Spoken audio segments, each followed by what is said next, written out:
that slick-talking guy. Listeners in his posse are the junkyard dogs. The SEC from Tennessee to calling them hogs.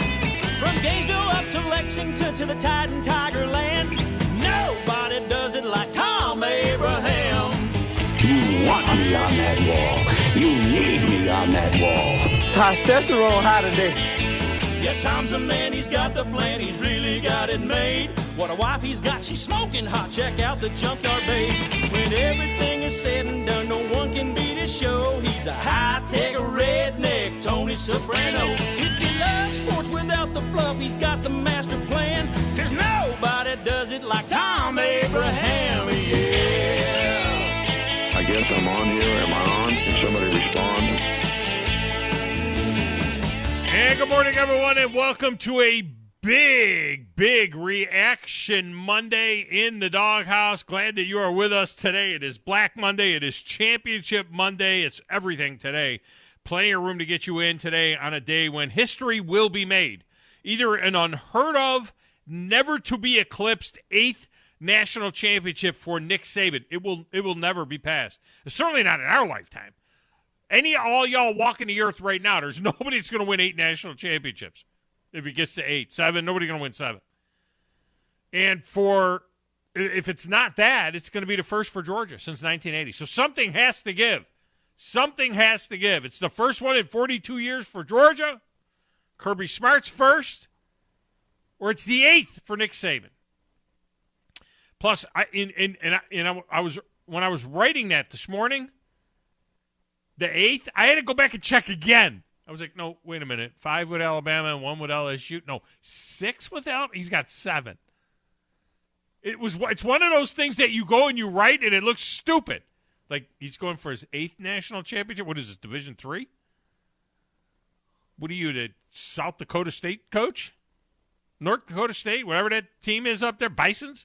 Are you the North Dakota State Bison coach? Who the hell are you? What are you coaching? Oh, Alabama. Sure, 8 in this day and age. Sure. Maybe not. Plus, one of the wildest days in the history of the NFL, as the unthinkable was 2 seconds away from happening. And one ill-fated timeout. Brandon Staley, what in God's name were you thinking with 38 seconds left in the game and the Raiders willing to run the clock out? What in God's name were you thinking calling timeout? And if Josh Jacobs runs for 3 yards and a first down as opposed to whatever it was, 18, 20 yards down into field goal range, they're still taking a knee. And the players after the game, Raider players telling Charger players that they were taking a knee. The next play was going to be take a knee with 38 seconds. Remember, it's a 40-second play clock. The next play was going to be take a knee. Justin Herbert was seen mouthing on the sideline, I never wanted a tie so bad in my life, before when the timeout was called. Other players telling players from the Chargers afterwards, you could see the looks on their face. They're saying, yeah, we were going to take a knee. You guys called timeout. We were taking a knee. We were both going to the playoffs, and the Steelers were getting screwed. But it's the Steelers. This is what I've been dealing with during the Ben Roethlisberger era for 18 years. This guy is a horseshoe shoved so far up his butt. And it's Black Monday around the NFL. Some firings expected. And some, like Brian Flores in Miami, not. And who's the owner in Miami? Noted Michigan man, Stephen Ross? Oh, yeah, I know. I heard the update, too. He says Jim Harbaugh's not on their radar. Yeah, it's because he loves Michigan more than he does the Dolphins. But how can he not be on their radar? How is he not on the Bears' radar? The Broncos and the Vikings jobs are now open as well. Should Browns fan be concerned about Kevin Stefanski and the Vikings? Stefanski just finished year 2 of a 5-year contract. I don't know if it's like players. Are those contracts worth the powder they're written on? Can you can? I know you can trade for a coach, right? Isn't that's what the Buccaneers did with the Oakland Raiders for John Gruden? Other coaches, you can trade for a coach. Just to be worried. Viking fans love Kevin Stefanski. Love him. He spent 16 years there, and the dude is only 39 years old. He's been in Cleveland for 2 years. So Kevin Stefanski was in the part of the Minnesota organization from the time he was 21 years old till the time he was 37. Should we be concerned about that if you're a Browns fan? Why is Brian Flores fired? And how quickly is somebody going to hire that dude? Yeah, I know they got off to a 1-7 start. And what does this mean for Tua Tagovailoa? They got off to a 1-7 start. They finished 9-8. They finished one game out of the playoff at 9-8 after a 1-7 start. Is that right? So I got to go back and look at theirs. Did they win? Carry the 2. Did they go 8-1 down the stretch? I say down the stretch. Did the Dolphins go 8-1? I mean, what the heck am I missing? Why did that dude, what's going on down there? How does that dude get fired? They went 8-1. I'm looking at it right now. Win, win, win, win, win, win, win. Lost to the Titans. Win. They won 8-1 in the second half of the season. And they fired the coach? Something is wrong. Either the coach pledged his support for Tua Tagovailoa. Look, the owner doesn't apparently like Tua. Remember, the owner wants Deshaun Watson. Deshaun Watson. Deshaun Watson. Deshaun Watson. That's what the owner wants. I think the coach said, you know what? Tua just took us 8-1. I'm good. Tua's my guy. Year 3, he's going to hit his stride. And the owner said, get out of here. I mean, that's a weird one. Anyway, phone lines are open. Feel free to jump in. 256-576-4977. You can text the show, 732-9TA show, 732-982-7469. Great way to communicate with us. Twitter feed, at Thom Abraham Show. The station's Twitter, at 97.7 ESPN. Man, has that thing been active over the weekend. We're on the Twitch and the Facebook at 97.7 ESPN. You can watch the show as well on the YouTube channel, 97.7 ESPN The Zone. Like and subscribe there. Go to 977ESPN.com for links to all of that stuff. The Facebook page will be very active today with special programming from Indianapolis. There'll be a special half-hour thing from like 1:30 to 2. And then at halftime, Drew and Scott are going to go on and do a Facebook thing for 20 minutes. Might be some Facebook thing afterwards. Of course, we'll have all of the action from the national championship game via the Crimson Tide Radio Network beginning at 4 o'clock. And today, after Chuck Oliver, a special edition of The Drive from 2 to 4, leading into the Crimson Tide Radio Network for tonight's game. Now, I am here, okay?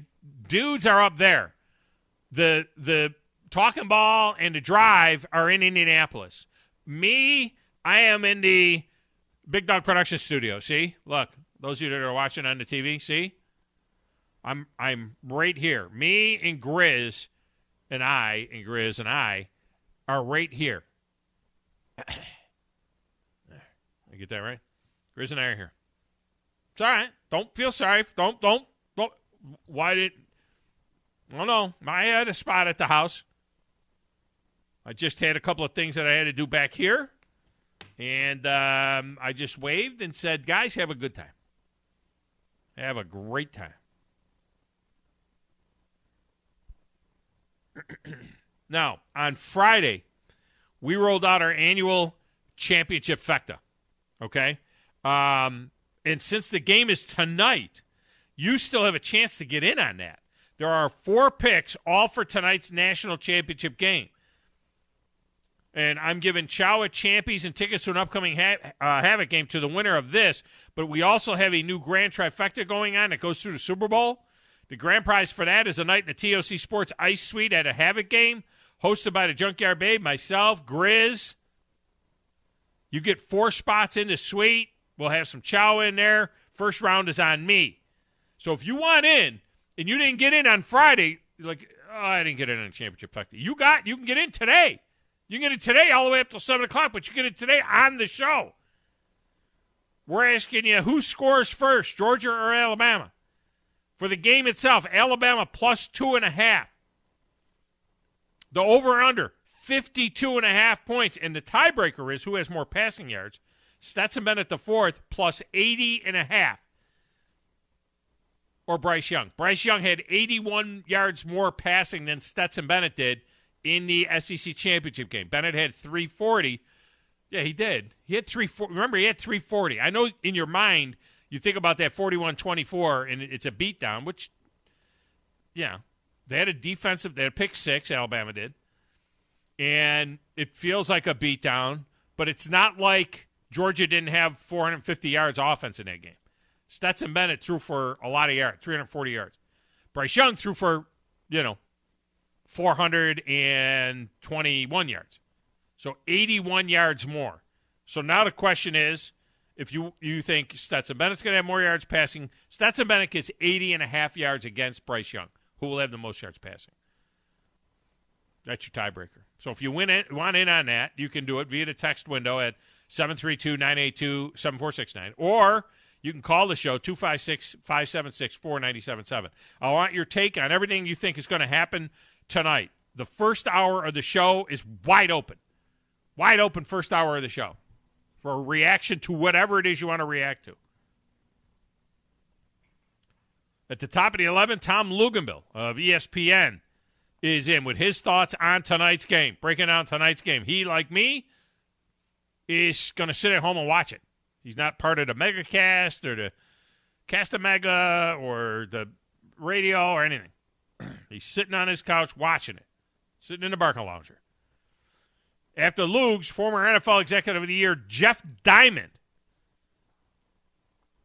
former president of the Titans, former GM of the Vikings, will join us from his home in Minnesota on the craziness of the NFL. Jeff now writes for the Sporting News.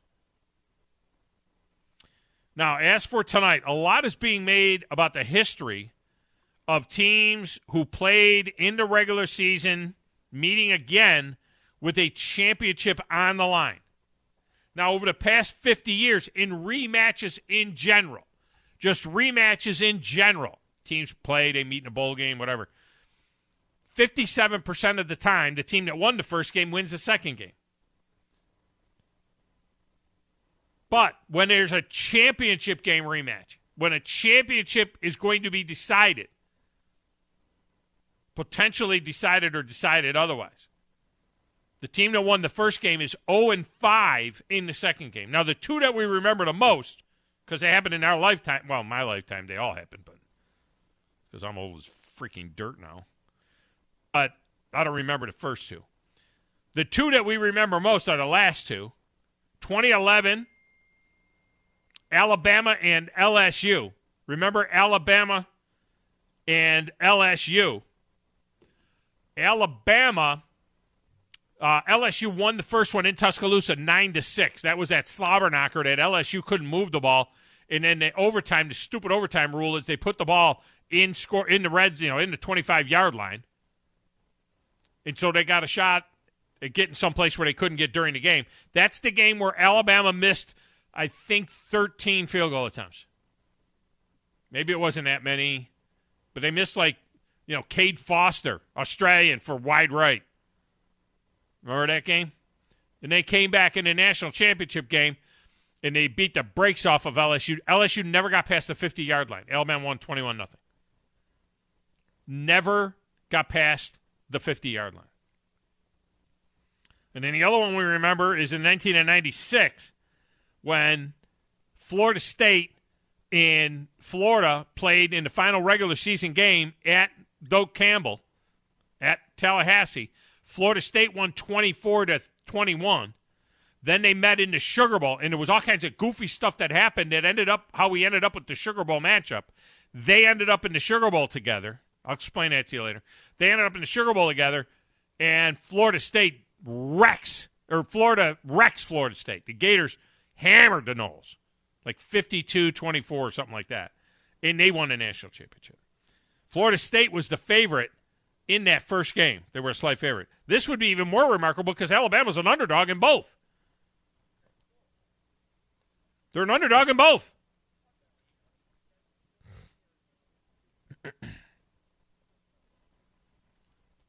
The others happened in 1960 with Ole Miss and LSU, 1966 UCLA and Michigan State, and 1976 Ohio State and UCLA. I'll give you the deets on that a little bit later on. We'll get to that. All right, over there in the little glass room with the slanted ceiling, playing the platters that matter and the stacks of wax, and just hyperventilating a little bit for tonight's game. Is he watching it alone, or will Andrea be in tow? It's Coach Chris. Who in the blue hell are you? What is your name? Detective. It doesn't matter what your name is. I'm the producer of this show. If I didn't step up, you're nowhere. I put this thing together out of spit and polish. I think this is one of the traits of a really good producer. Keep the talent happy. I'm all jacked up on Mountain Dew. Now, Tom. Hey, Tom. Testosterone high today. Testosterone, whatever the it is. It really doesn't matter what you think. All right? It really doesn't matter what you say. Any of you play sports?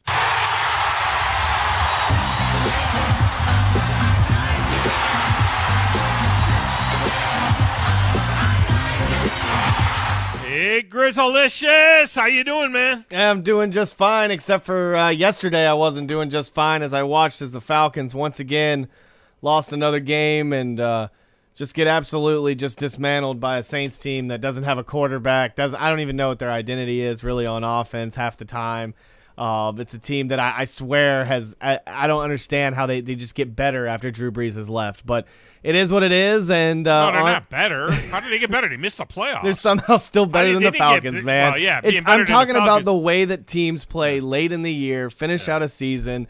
It's franchises that do it right. You know what I mean? Being better than the Falcons is not like a high bar that is set. I don't think so. I mean, I don't think that's the highest bar that can be set. But in the end, the Falcons are what the Falcons have been. I mean, they end up 7-10, actually a little bit worse maybe than what they were, because weren't they 7-9 the last 2 years? I think something like that. So they end up 7-10. They got a problem. They got to trade the quarterback and see if anybody wants a quarterback that's aging, that maybe in his last couple of years, maybe he has like a Phillip Rivers to the Colts type of deal. Yeah. In fact, if I were the Colts, I'd rather have Matt Ryan and Carson Wentz if I were the Colts. Better offensive line. You got a great running back that can keep it away from you. And who knows what the Falcons are going to do with Calvin Ridley? I honestly think he's gone. I think they're just going to find some value out of him, see what they can get, and just let him walk, because I get it. We in a world where we keep constantly bringing up mental health, whatever's going on with him, just get it out, because with a new head coach, just get it out, do your own thing. Coach has come out and said that, hey, I want Matt Ryan as my quarterback next year. So I don't know if necessarily they're going to get rid of Matt Ryan, because honestly, what team is going to want to take a lot of that money? I don't think at the end of the day it's a smart move. I think get a key piece on offensive line. You're in the 8th. You got the 8th pick. Get a key piece along the offensive line. Get maybe pick a wide receiver in the 2nd round. I don't know. But you need something. You need something along the offensive line to help, because the 2 tackles are definitely with Matthews and McGarry. I think they're kind of getting tired of them. I think they're honestly getting tired of the tackles, and I think they're going to have to go in a new direction. Yeah. Well, they've always having to go in a new direction. It's always like every year. It's like ever since the Super Bowl, they got dismantled, and it's like a team has never come off of that. It feels. Look at the Rams. Look how much better they're playing, and the key pieces they can get. And Matt Stafford's going to be the huge problem with that team, though. They got a really really good coach. And yeah, it'll be interesting to see what happens with them in the playoffs now. Well, I wonder if Dan Quinn's going to get some offers with all these new head coaching jobs opening up. He might get a sniff, but he's doing really well. But he's also got a really good defense that he inherited. And no, they weren't very good last year. But I get it. But they were still parts. They added Michael Parsons, which is a big deal. But they were not. He did not inherit a good defense, or they wouldn't have hired him. I mean, they wouldn't have fired their previous guy. But he's always been a great defensive coordinator. He's a good defensive coordinator. Yeah. There's no doubt. But I don't think he'll get a sniff yet. I don't think that the guy that somebody's got to hire is Brian Flores. That makes no sense at all. 8-1. They were 8-1 in their last 9 games of the season, and so there's a lot of question marks about that whole scenario there. But if you're Minnesota, if you're Chicago, if you're the Houston Texans, who I know just hired David Culley last year, but you wonder whether or not it makes any sense for some of these teams to be looking at at those guys. But anyway, it's National Championship Day too. That's the big thing tonight. National Championship. Tell me what your plans are for tonight. I'm gonna be watching it at home. She's got her stuff to do. I've got my stuff to do. So she's not really feeling well. What is your stuff to do? I mean, she's got her family. I've got my family. Forget her family. What is your stuff that you got to do? I'm just gonna be watching the game from home. There you go. That's what you got to do. Watch the game. I'm just gonna be watching the game from home. That's like work right there. That's work and play. Stuff. That's stuff. You'll be watching the game. But no, I'll be watching the game at home. Yeah, she's not She's not really feeling well, so I hope she's feeling better. I hope she feels better. All right, let me get these guys in here and get the path cleared for the next segment, because we'll be open lines going forward for the rest of this hour. Wolverine Dan is up. Wolverine Dan, welcome to the show. How are you? I'm going to a Bama party to watch the game. There you I got rooting interest. I took the Bammers, the evil empire, with 2.5. Yeah, you did. Yeah. So a couple things. Unlike Grizzlicious, my friend Chad, and I love that name because I love my boy. Unlike Grizzlicious, I won my Super Bowl yesterday, baby. That's right. We finished on a W against the Green Bay Packers, Larry. Larry knows that. I already called him this morning. It was bragging on it. The Packers were the 1 seed. They weren't even in it. JV's playing. Oh, check this. No, they did not. First half, it was Rodgers. And you know what? I'll tell you the good sign for the Lions is when we budged that guy should have caught the fake punt, and our defense still held Green Bay to no scoring, and that was the first stringers, Rodgers and all his buddies. So that was a good signing. Our coach had a pregame speech. That guy, I'll tell you, Tom, this coach here is a player's coach. I think he's going to do big things. I like this coach. Yeah. No, he is a, I wouldn't take too much from that win yesterday, but he is definitely a player's coach. There's no doubt about it. And I think they do have a chance because, remember, they lost a lot of games this season that they should have won. That they were really close to winning, but they just don't know how to win yet. You know what I mean? They just don't know how to win.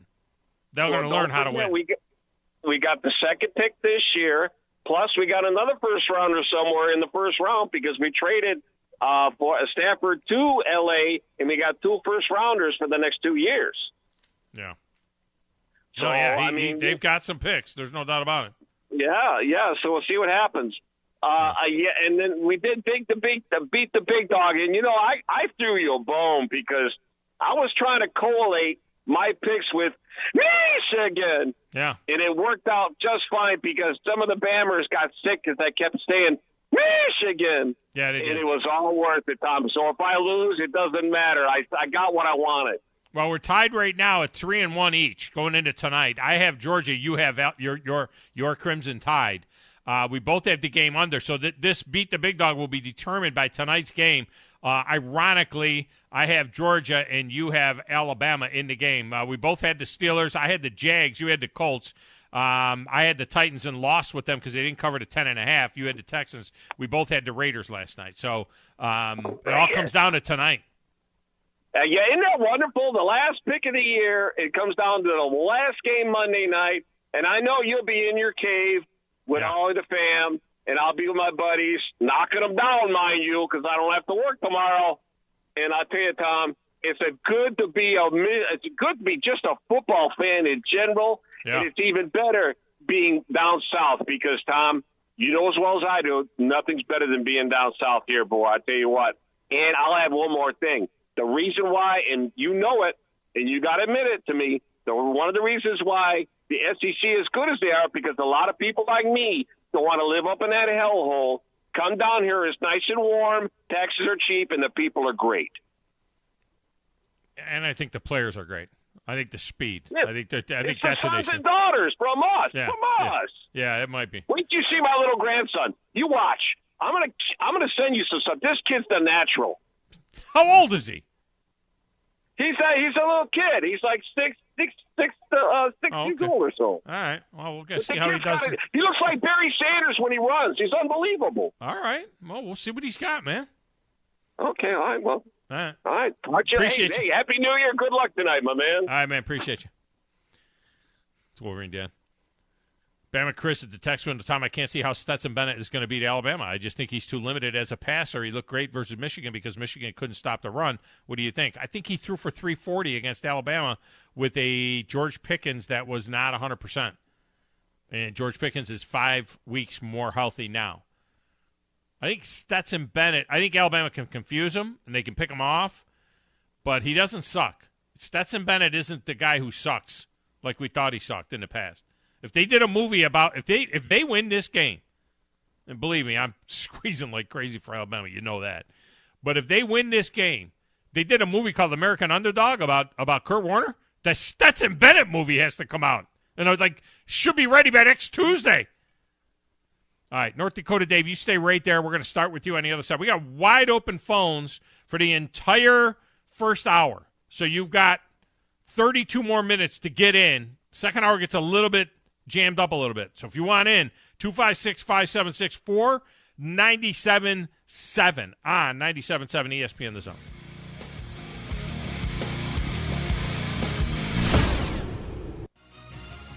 You're listening to the Thom Abraham Show on 97.7 ESPN The Zone.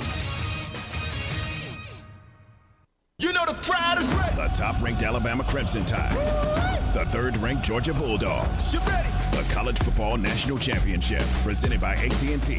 Our coverage of the National Championship game on 97.7 ESPN The Zone is brought to you by Sports Med Orthopedic Surgery and Spine Center, Hometown Lenders, Valley Equipment Rental, North Alabama Mortgage, Bubby's Diner, and by DOC. Listen to all the coverage and game right here on 97.7 ESPN The Zone. The kitchen is the heart of any home. It's where the family gathers. It's where kids discover old recipes and make them their own. Just starting out or just now getting started on the dream kitchen you've always wanted? I'm Chris Haygood, and from all of us here at Bob Wallace Appliance to the home builders and the homeowners of the Huntsville area, a heartfelt thank you for buying local. We're in Huntsville, Florence, and Coleman, and online at bobwallaceappliance.com. Have you ever found exactly the right new car or truck with the exact features that you want and nothing else? Well, at Woody Anderson Ford, we can promise you just that. Hey, Bobby White back again, and you can now factory order your new Ford today, and you'll get your new car or truck exactly the way you want it. And there's no extra cost to custom order. Plus, you get $1,000 off MSRP on top of any additional factory rebates. This applies to 2021 F-150, Explorer, Ranger, and Expedition. It's a win-win with a custom order at Woody Anderson Ford. You get the colors, the features, and the options that fit your life. Plus, you get notified when it's built, shipped, and ready to deliver. Listen, buying a new car or truck is likely the second largest investment you'll ever make. So why settle? Get exactly what you want with a custom factory order today. And get $1,000 off MSRP. See how at WoodyAndersonFord.com or at the corner of Jordan Lane and Sparkman Drive. Hope to see you soon. Hey, this is Justin with the Furniture Factory Bar and Grill. We'd like to invite you to North Alabama's premier patio bar and grill, where at the factory, we have something going on each and every night. Monday night, steak night. Tuesday night, karaoke. Wednesday night, the Jeep community comes out for Jeep Jam. Thursday, it's bike night, the biggest in the valley. Friday and Saturday, live concerts on our 4,000 square foot patio, along with drink specials and a beautiful staff. What are you waiting on? We will see you at the Furniture Factory Bar and Grill. Thom Abraham here for my friend Brian Hamaker and his team at North Alabama Mortgage. Look, buying a home is the biggest purchase you will make in your life, and it can be a bit intimidating, so you want people that can help walk you through the mortgage process and get you the best deal possible. That's what North Alabama Mortgage does, and they do it in Alabama, Tennessee, and Florida, from first-time purchases to refis, conventional, VA, FHA, and USDA loans. They have the solution at North Alabama Mortgage. Visit NorthAlabamaMortgage.com to learn more. That's NorthAlabamaMortgage.com. In today's real estate market, you need the right professionals to help make sure your home purchase is smooth and hassle-free. That's where Jacob Title comes in. Stan McDonald and the staff at Jacob Title cater to the realtor and clients who are looking for a top-flight closing experience. Jacob Title uses the latest and best technologies to ensure a safe and secure exchange of funds, and they pride themselves on great communication well before and during the real estate closing process. Jacob Title in Huntsville and Madison, and online at jacobtitle.com. TOC Sports has been there for you. Now, you're probably asking yourself, what does that mean? It means for more than 20 years, Alabama's largest orthopedic group has been there providing coverage and care to more schools and student athletes in the Tennessee Valley than any other group. It means whether you are the star football player, the all-region volleyball ace, or someone who hurt their knee in a weekend pickup basketball game, TOC Sports physicians are proud to have the opportunity to care for all your orthopedic needs. It means for parents, coaches, athletes, desk jockeys, or even weekend warriors, TOC Sports physicians continue to meet and exceed the orthopedic and sports medicine needs of our community. But most importantly, during these challenging times, we're here for you now, and will continue to be here. So as long as there are players on the field, games to be played, and contests to be won, the orthopedic specialists from TOC Sports will be ready to help. We don't know what the future holds, but you can count on the TOC Sports team to stay committed to you, so you can stay in the game. Call 256-539-2728 today and ask to see a TOC Sports physician. Check them out online, also Facebook, Twitter, and Instagram. When you call most roofing companies, all you'll hear is, you need a new roof. Not when you call Fleming. At Fleming Roofing and Restoration, we're focused on your needs, whether it's an easy repair or a full roof replacement. Folks around here have trusted Fleming since 1965 for all their residential and commercial roofing needs. And as the area's storm damage experts, Fleming knows all the ins and outs of the insurance claims process. Log on FlemingHSV.com to schedule your free estimate today. Fleming Roofing and Restoration. We show up. Hi, my name is Dan Aldridge. I'm here to let you know about the Aldridge Law Firm and the soon-to-be-announced Legal Town Center. I've been practicing law in Alabama since 1984, and I also practice in Tennessee. And I'm from North Alabama, and I'm here to represent you and take care of your legal needs. For many of us, hiring an attorney is not high on the priority list, and maybe a little scary. But it's something that we all need at some point. So by all means, do your homework. And if you need representation for car accident, wrongful death, medical malpractice, nursing home abuse, or estate planning, or any other matter, just give us a call at 256-534-3188. And you can email me at Dan, that is Dan at danaldridgelaw.com. Dan at danaldridgelaw.com. God bless America. No representation is made that the quality of legal services to be performed is greater than the quality of legal services performed by other lawyers. Ann Adams with Berkshire Hathaway Rise Real Estate is the one name to know if you're buying or selling real estate. With years of local experience, Ann Adams offers buyers in-depth knowledge of the local housing market and will narrow available properties down to those you'll be interested in so you can save time when shopping for your new home. If you're ready to sell, Ann offers a seamless process using accurate pricing and expert negotiation skills to make sure you get a fair price for your home. Call Ann Adams today at 256-337-2625 or log on bhhsriserealestate.com. This is Paul Feinbaum. Listen to me coming up today at 2. Now back to the Thom Abraham Show on 97.7 ESPN, The Zone.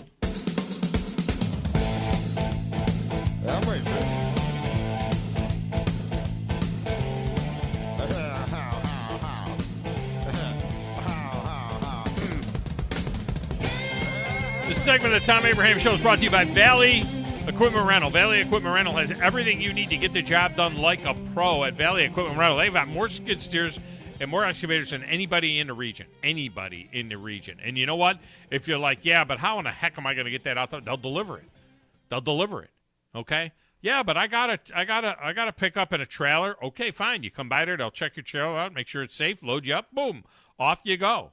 I mean, it's Valley Equipment Rental. Oh, I don't need a skid steer. I need a special kind of jackhammer, or I need this hand tool, or I need this. They've got all of that. Call them, and if you're not sure how to use it, they'll teach you how to use it. They do a tremendous job. Ross Roberts and his team down there, they are fantastic. Got a second location coming in April, up off the North Memorial Parkway. It'll be geared more towards the contractors. Many of you listening, contractors, right? Those of you that need a bigger dozer, bigger excavator, that stuff will be out there, and it'll free up room on the South Memorial Parkway for them to have more equipment there as well. It's amazing. Valley Equipment Rental. All right. Phone lines are open all the way to the top of the hour where Tom Luganville is standing by, 256-5764-97.7. We go back to the lines with North Dakota Dave. Dave, welcome to the show. How are you? Thank you, sir. I'm doing fine. How about you? I am fantastic on this Championship Monday. Well, I was happy on Championship Saturday, by the way. So the North Dakota Bison did it again. They beat Montana State 38-10. Wow. How many now? So what is that, like 9 in the last 11 years or something like that? That is correct. So that's what people could, all these people that are fired up about expanding the playoff, that's what you get. I mean, what do they do, 16 or 24 in FCS? 16. 16-team playoff. So they got a 16-team playoff in FCS, and North Dakota State Bison have won 9 of the last 11 national championships. So you could say all you want about access. The cream is going to rise to the top. That's true. That's they give 16 teams, but the top 2 are always at the top. Yeah, it's always the same. I mean, it happens in Division III too. It's always Wisconsin Whitewater, or it's Mount Union. 3 of the last 5 years, it's been Mary Hardin Baylor. Yep.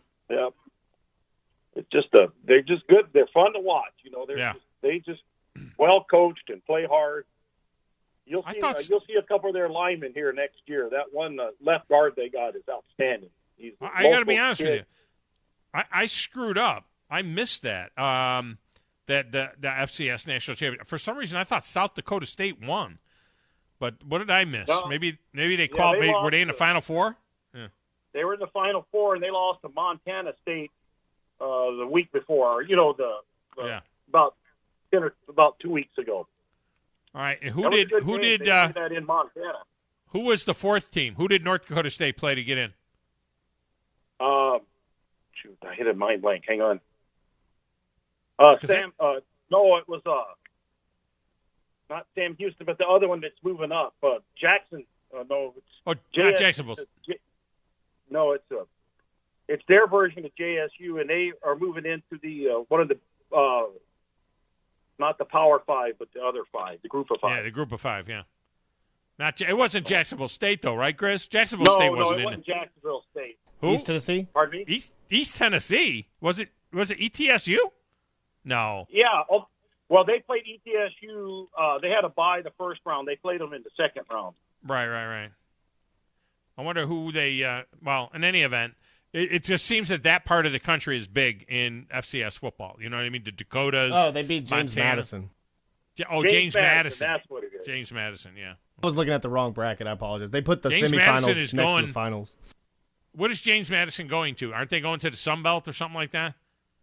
I think James Madison, Conference USA. Yeah, they're moving up. It's just they're going into Sun Belt or Conference USA or something like that. Yeah.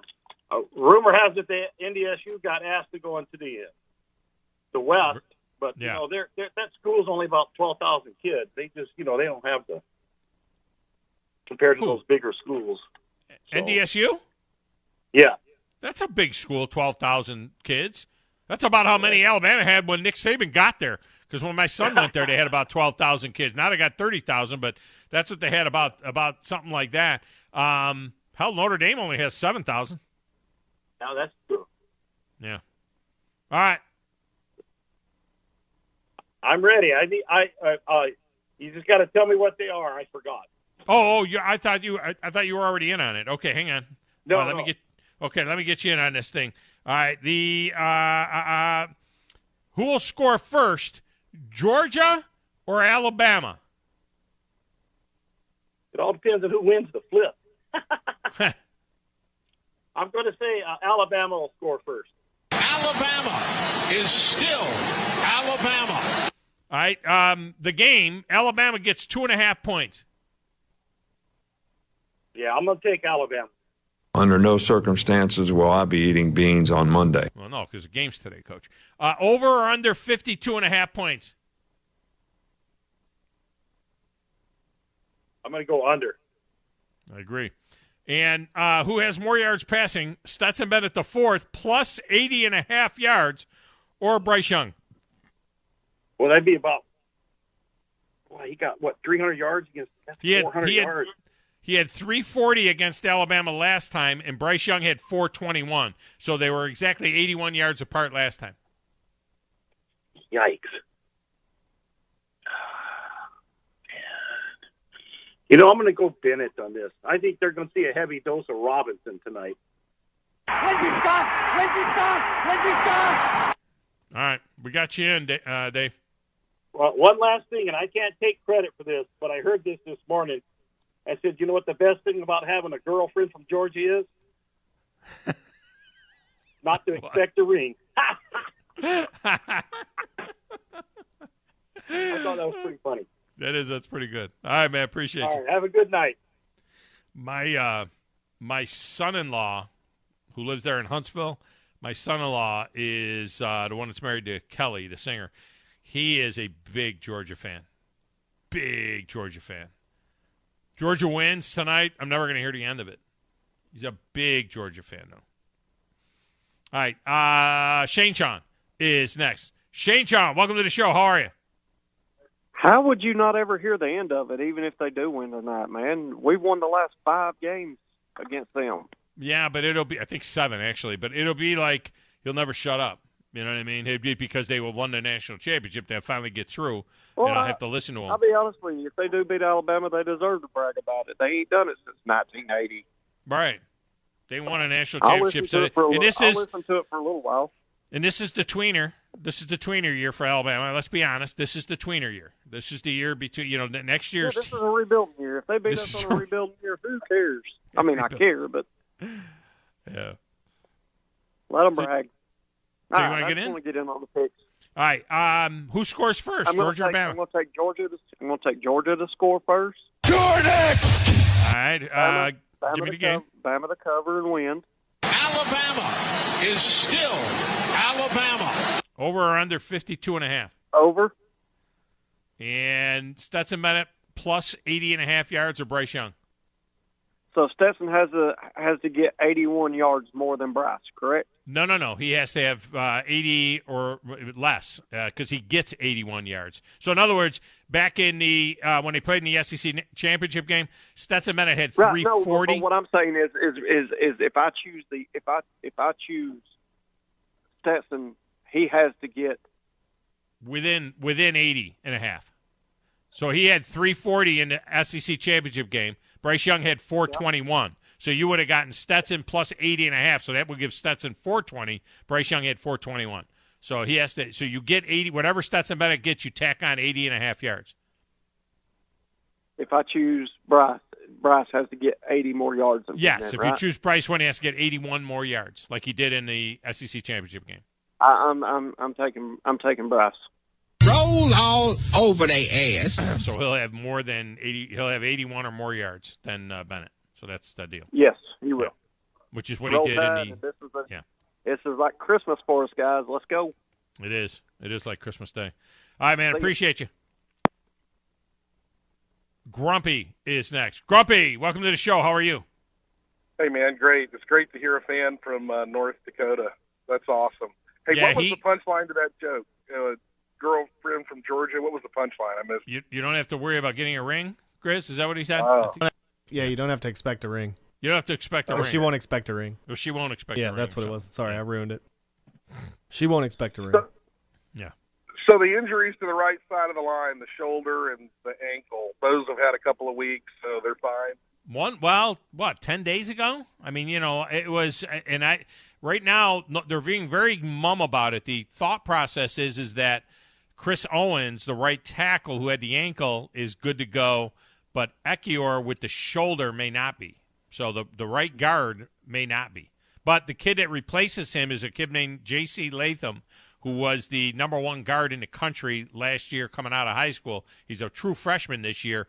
He played really well when he got in there for Ekiyor. So, the bigger problem is if the right tackle is out. That was a little bit of a problem. The guy that replaced him. I think if the Alabama quarterback can roll out to his right like he's so comfortable doing, he'll eat him up. And I think they'll have the linebacker where if the Alabama quarterback gets outside the tackle box, they're just going to blitz him right away. They're not going to let him drift out to his right. He just feeds too much out there. But do you dump behind him? That's the key. Is that if you know that they're going to have what they call that a secondary contain. If they're going to come with secondary contain, do you have a dragging tight end behind him to where he's going to drag that create that create that gap behind him and then dump it over his head to a tight end? I think the Alabama running backs are going to have to block. I don't think they're going to be going out the flat. I don't think they're going to be running a wheel route. I think So anyway, how is Alabama going to stop? Wasn't it Bowers that was eating with both hands last time? He had a huge game. They could not stop him. Right. He had a huge game. Well, the question is, who you pick your poison a little bit too, because if you double him up or if you try to bracket him, then you're going to have to deal with George Pickens having one-on-one coverage. He's so healthy now. Yeah, so because he's healthier now. Bowers had 10 receptions for 139 yards in the SEC championship game. So they're going to have to figure out a way to do something with him, whether you pin him at the line or hitting him right at the line, get him off his route, something like that. But you almost have to decide who can hurt you more, the tight end underneath or Pickens over the top, and so that's I suspect there'll be some sort of that's what they look. Stetson Bennett's thrown 5 interceptions against Alabama in his 2 games against them. They have to figure out a way to continue to confuse him. Yeah. I think if he starts to roll to his right like he's going to, they're gonna blitz. The linebacker's gonna just go bull rush, right. Forget about his man, make him run through his progressions immediately. That's even if they dump off for 10 or 15 yards doing that, sooner or later he'll hopefully make a mistake. But anyway, let me do this trifecta. Who scores first, Georgia or Alabama? Alabama. Under no circumstances will I be eating beans on Monday. Alabama plus 2.5 in the game. Alabama. Alabama is still Alabama. Over or under 52.5? Under.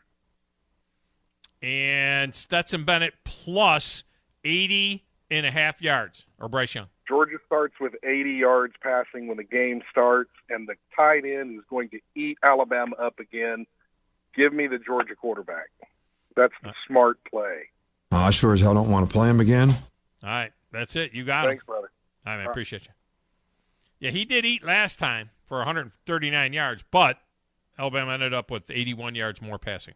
All right, let's get a break. We'll come back with the final segment of this hour next, right here on 97.7 ESPN, The Zone. Valley Equipment Rental. Pretty self-explanatory name, no? Thom Abraham here. And look, Valley Equipment Rental is all over the Tennessee Valley, and they rent equipment, all kinds of equipment, and not just to the contractors out there, but to you, the general public, as well. Need a skid steer or an excavator? Well, they've got over 40 units to make sure they've got one for you. From huge boom lifts to miscellaneous hand tools, it's at Valley Equipment Rental on the South Parkway. And soon, they'll have a second location to handle even more equipment. More on that to come. Chapman Commercial Realty, your source for Alabama commercial real estate. Chapman Commercial Realty has the experience and expertise you're looking for when making commercial real estate decisions. If it's office space, retail space, investment property, or project development, Chapman Commercial Realty is your answer. Call Bill Chapman today at 256-656-8413. That's 256-656-8413. Or find him online at chapmancommercialrealty.com.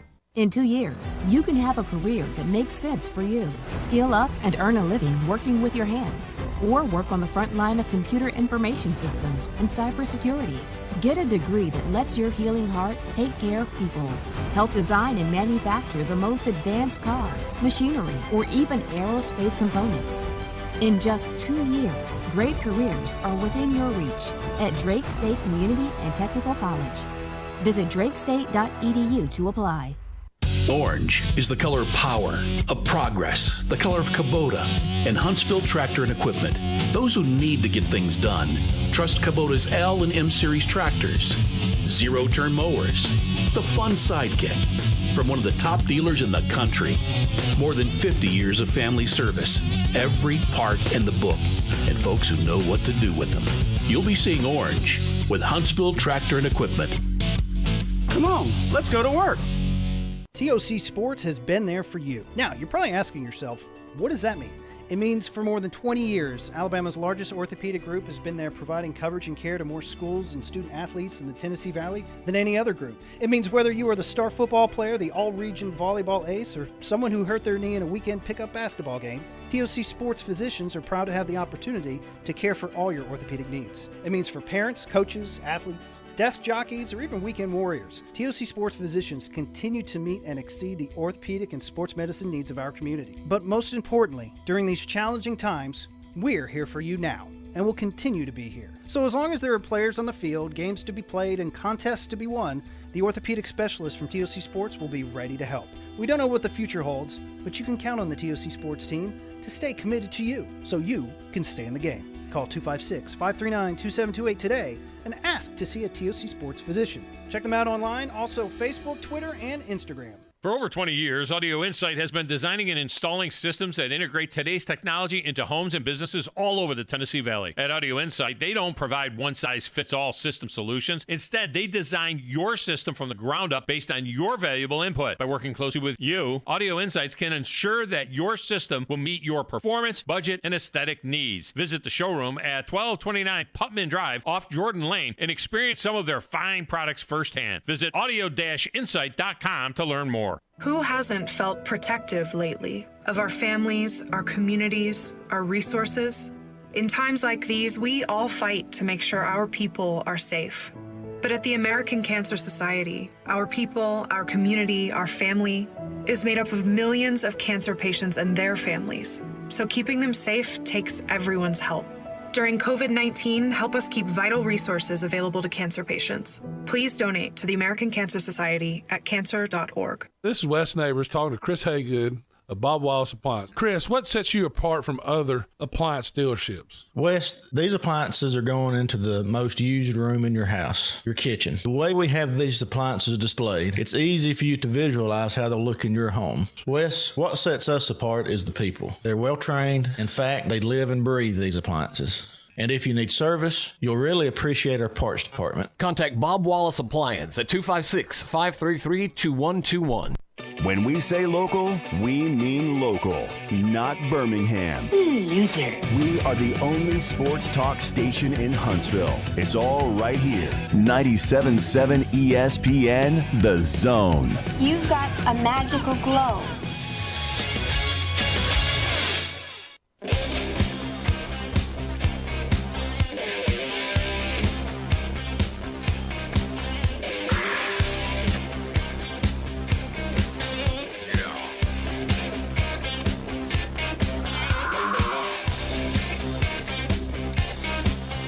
Segment of Thom Abraham Show is brought to you by TOC Sports. Your only answer when you have orthopedic needs is TOC Sports. Doesn't matter whether it's a sports injury or maybe you got hurt at work and you want to get back at it as quickly as possible. You need to see the docs at TOC Sports. They're great guys. You know what's really cool, too? When you go to TOC Sports and you go up to the offices there, they've got a lot of sports memorabilia up there. I mean, it's really cool. I mean, where do you go to a doctor's office and you see all kinds of sports memorabilia?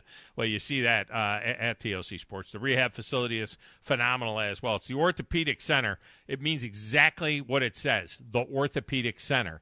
and they can take care of you. And they've been doing it in this region now for well over 20 years. And remember, you can always get that referral from your doctor if you're not sure when the doc, where he's going to refer you to. You want to see the docs at TOC. You could just say, okay, doc, I need to go see TOC Sports, and your doctor will refer you to those guys if they're not already doing that. That's for sure. All right, Grizz, how much time do I got here, Grizz? Do I got like a minute? I got a minute.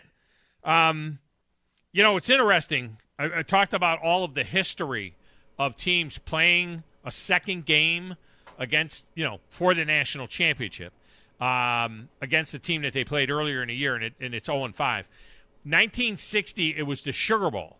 It was LSU versus Ole Miss. Now, for the 1959 season. It wasn't 1v2, but LSU was number one. They had beaten Ole Miss. They beat them 7-3 in Baton Rouge on, December 31st. And then they played in the Sugar Bowl and won 21 or got blown out 21-0. Now the national championship ended up going to Syracuse, who were 11-0 and had the Heisman Trophy winner Ernie Davis with them. So that was the first time it ended up happening. They used to do the final polls before. It was October 31st, by the way, when LSU won 7-3, Billy Cannon's famous run, and then it was on December 31st when Ole Miss came back and won 21-0 in the Sugar Bowl. But they used to pick the national champion before the bowls back in the day.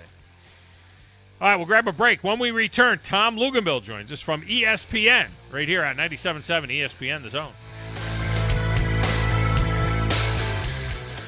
Making a resolution to stop making resolutions? Power move. Going to bed 3 hours before the ball drops? Power move. Switching to extra reliable internet from WOW with speeds up to 1 gig? Power move. Get the speed you need starting with Internet 100 for just $19.99 a month and get your first month free. Plus, learn how to get up to $300 on us.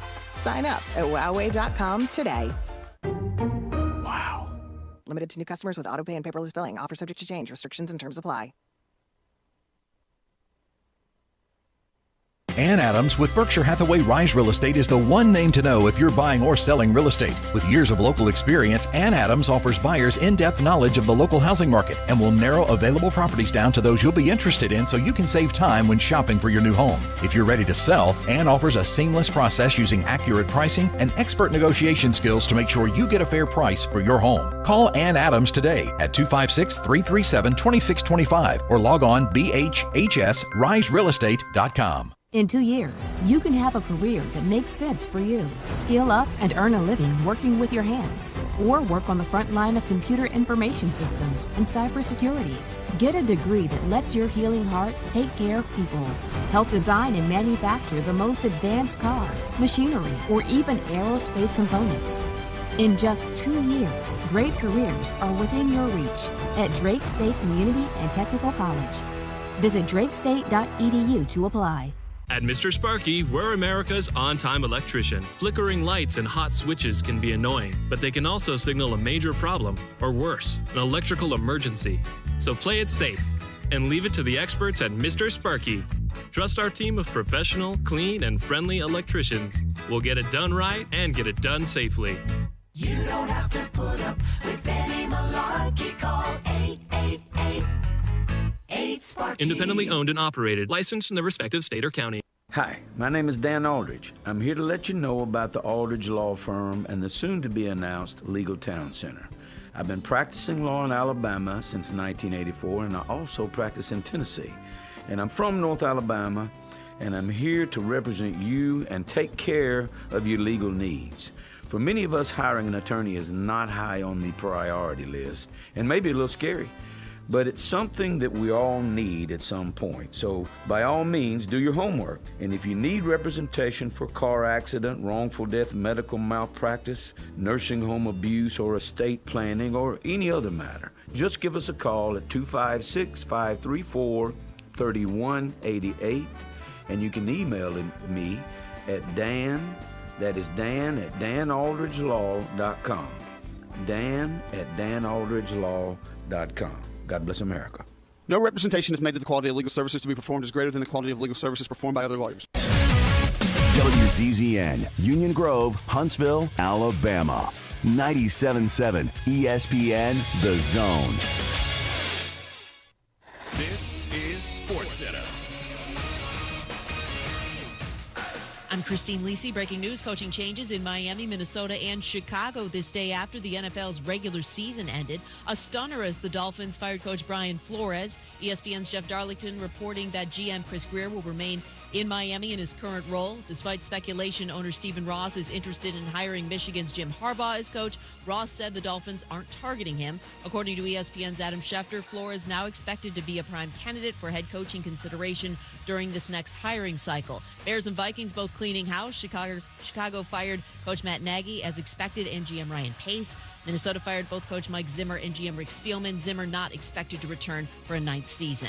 Alabama and Georgia face off in college football playoff national championship game tonight, 7 Eastern, ESPN Radio, ESPN TV, and other ESPN platforms.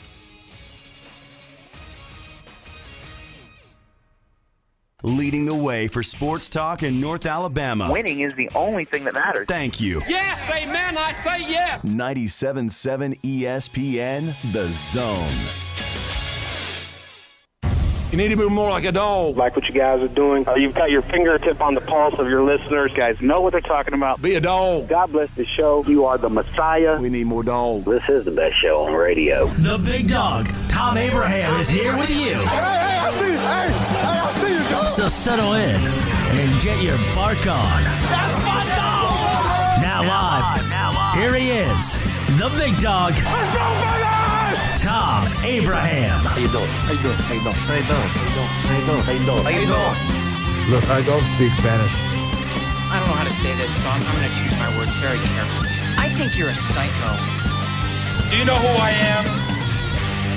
I mean, that guy sounds like Elle McPherson farting into Miles Davis' trumpet. I guess I'm on here. Am I on? Can somebody respond? Get off my lawn. I have to drag my Yankee ass out of here.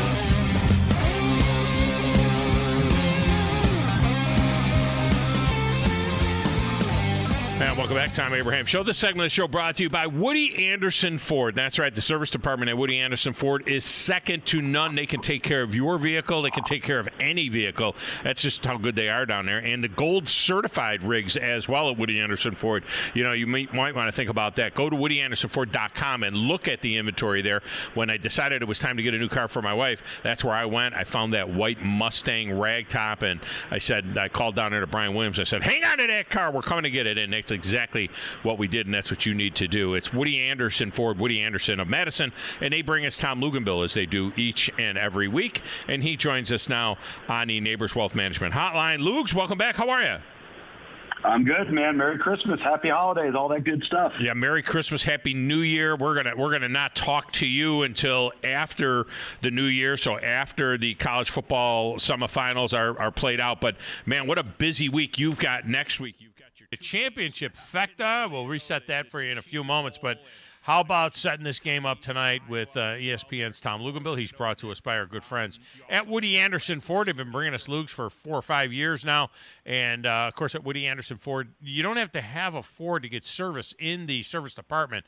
Now, when you go over there and you see all those beautiful Fords, you're going to wish that you did have one. So you're going to check that out and check out the Gold Certified Pre-Owned as well. It's all at Woody Anderson Ford and Woody Anderson of Madison.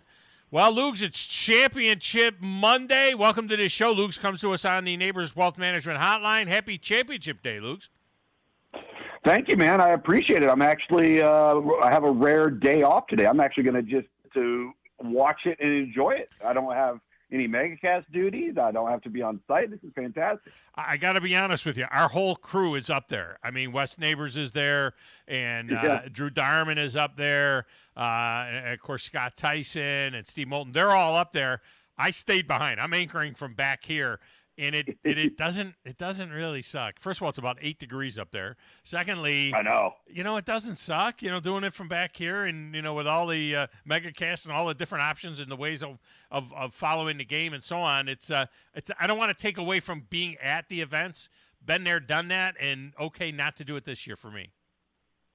I'm with you, man. I mean, obviously, I love to work, but it becomes a very, very long season, and you're grinding for a good 6.5 straight months before you get any time to just kind of take a breath. So my breath starts today. Yeah.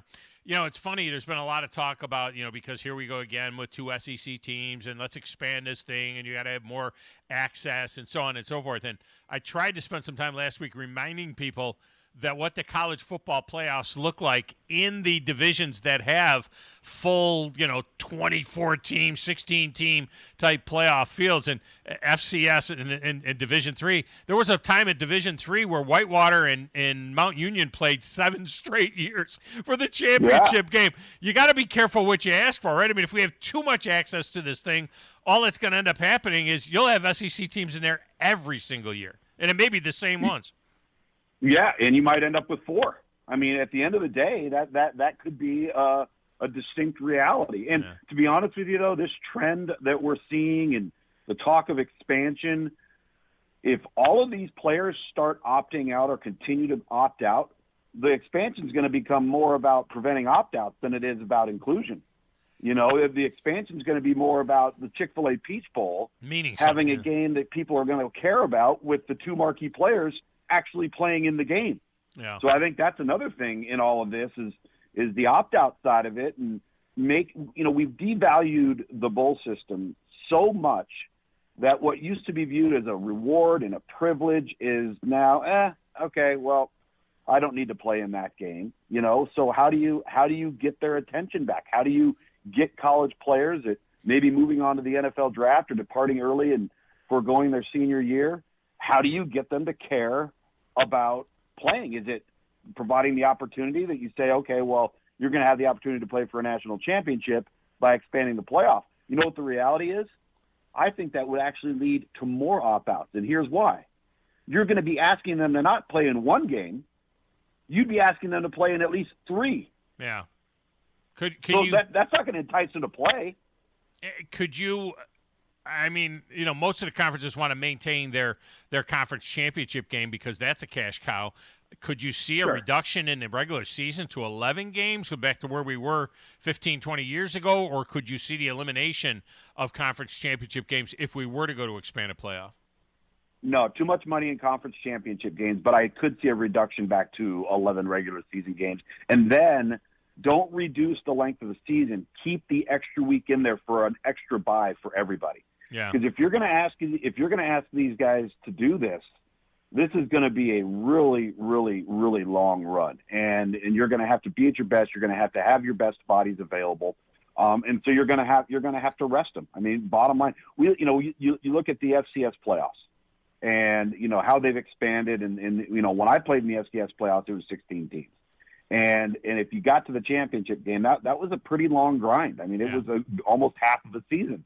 So they're doing it with 63-man rosters. You got, if they're going to do it that way, then certainly we could do it at the Power 5 level if we chose to do it. And listen, this is about money. You and I have talked about this countless times. Right now the television contract for the playoffs, roughly $475 million.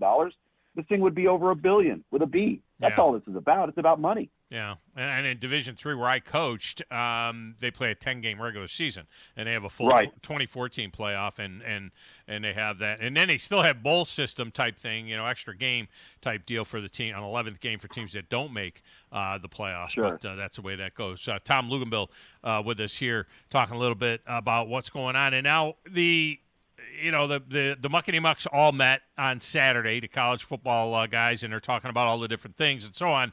And Greg Sankey did acknowledge that there is this, obviously, a concern nationally that the sport is so regional in as much as that if it isn't an SEC team, it's Clemson or it was Florida State. And so it's really a southeastern thing. The only thing that broke that up for a minute was Pete Carroll at USC. Lincoln Riley at USC, all that talent in California. Can he keep these quarterbacks from going to Alabama that are coming out of the Los Angeles area and so on?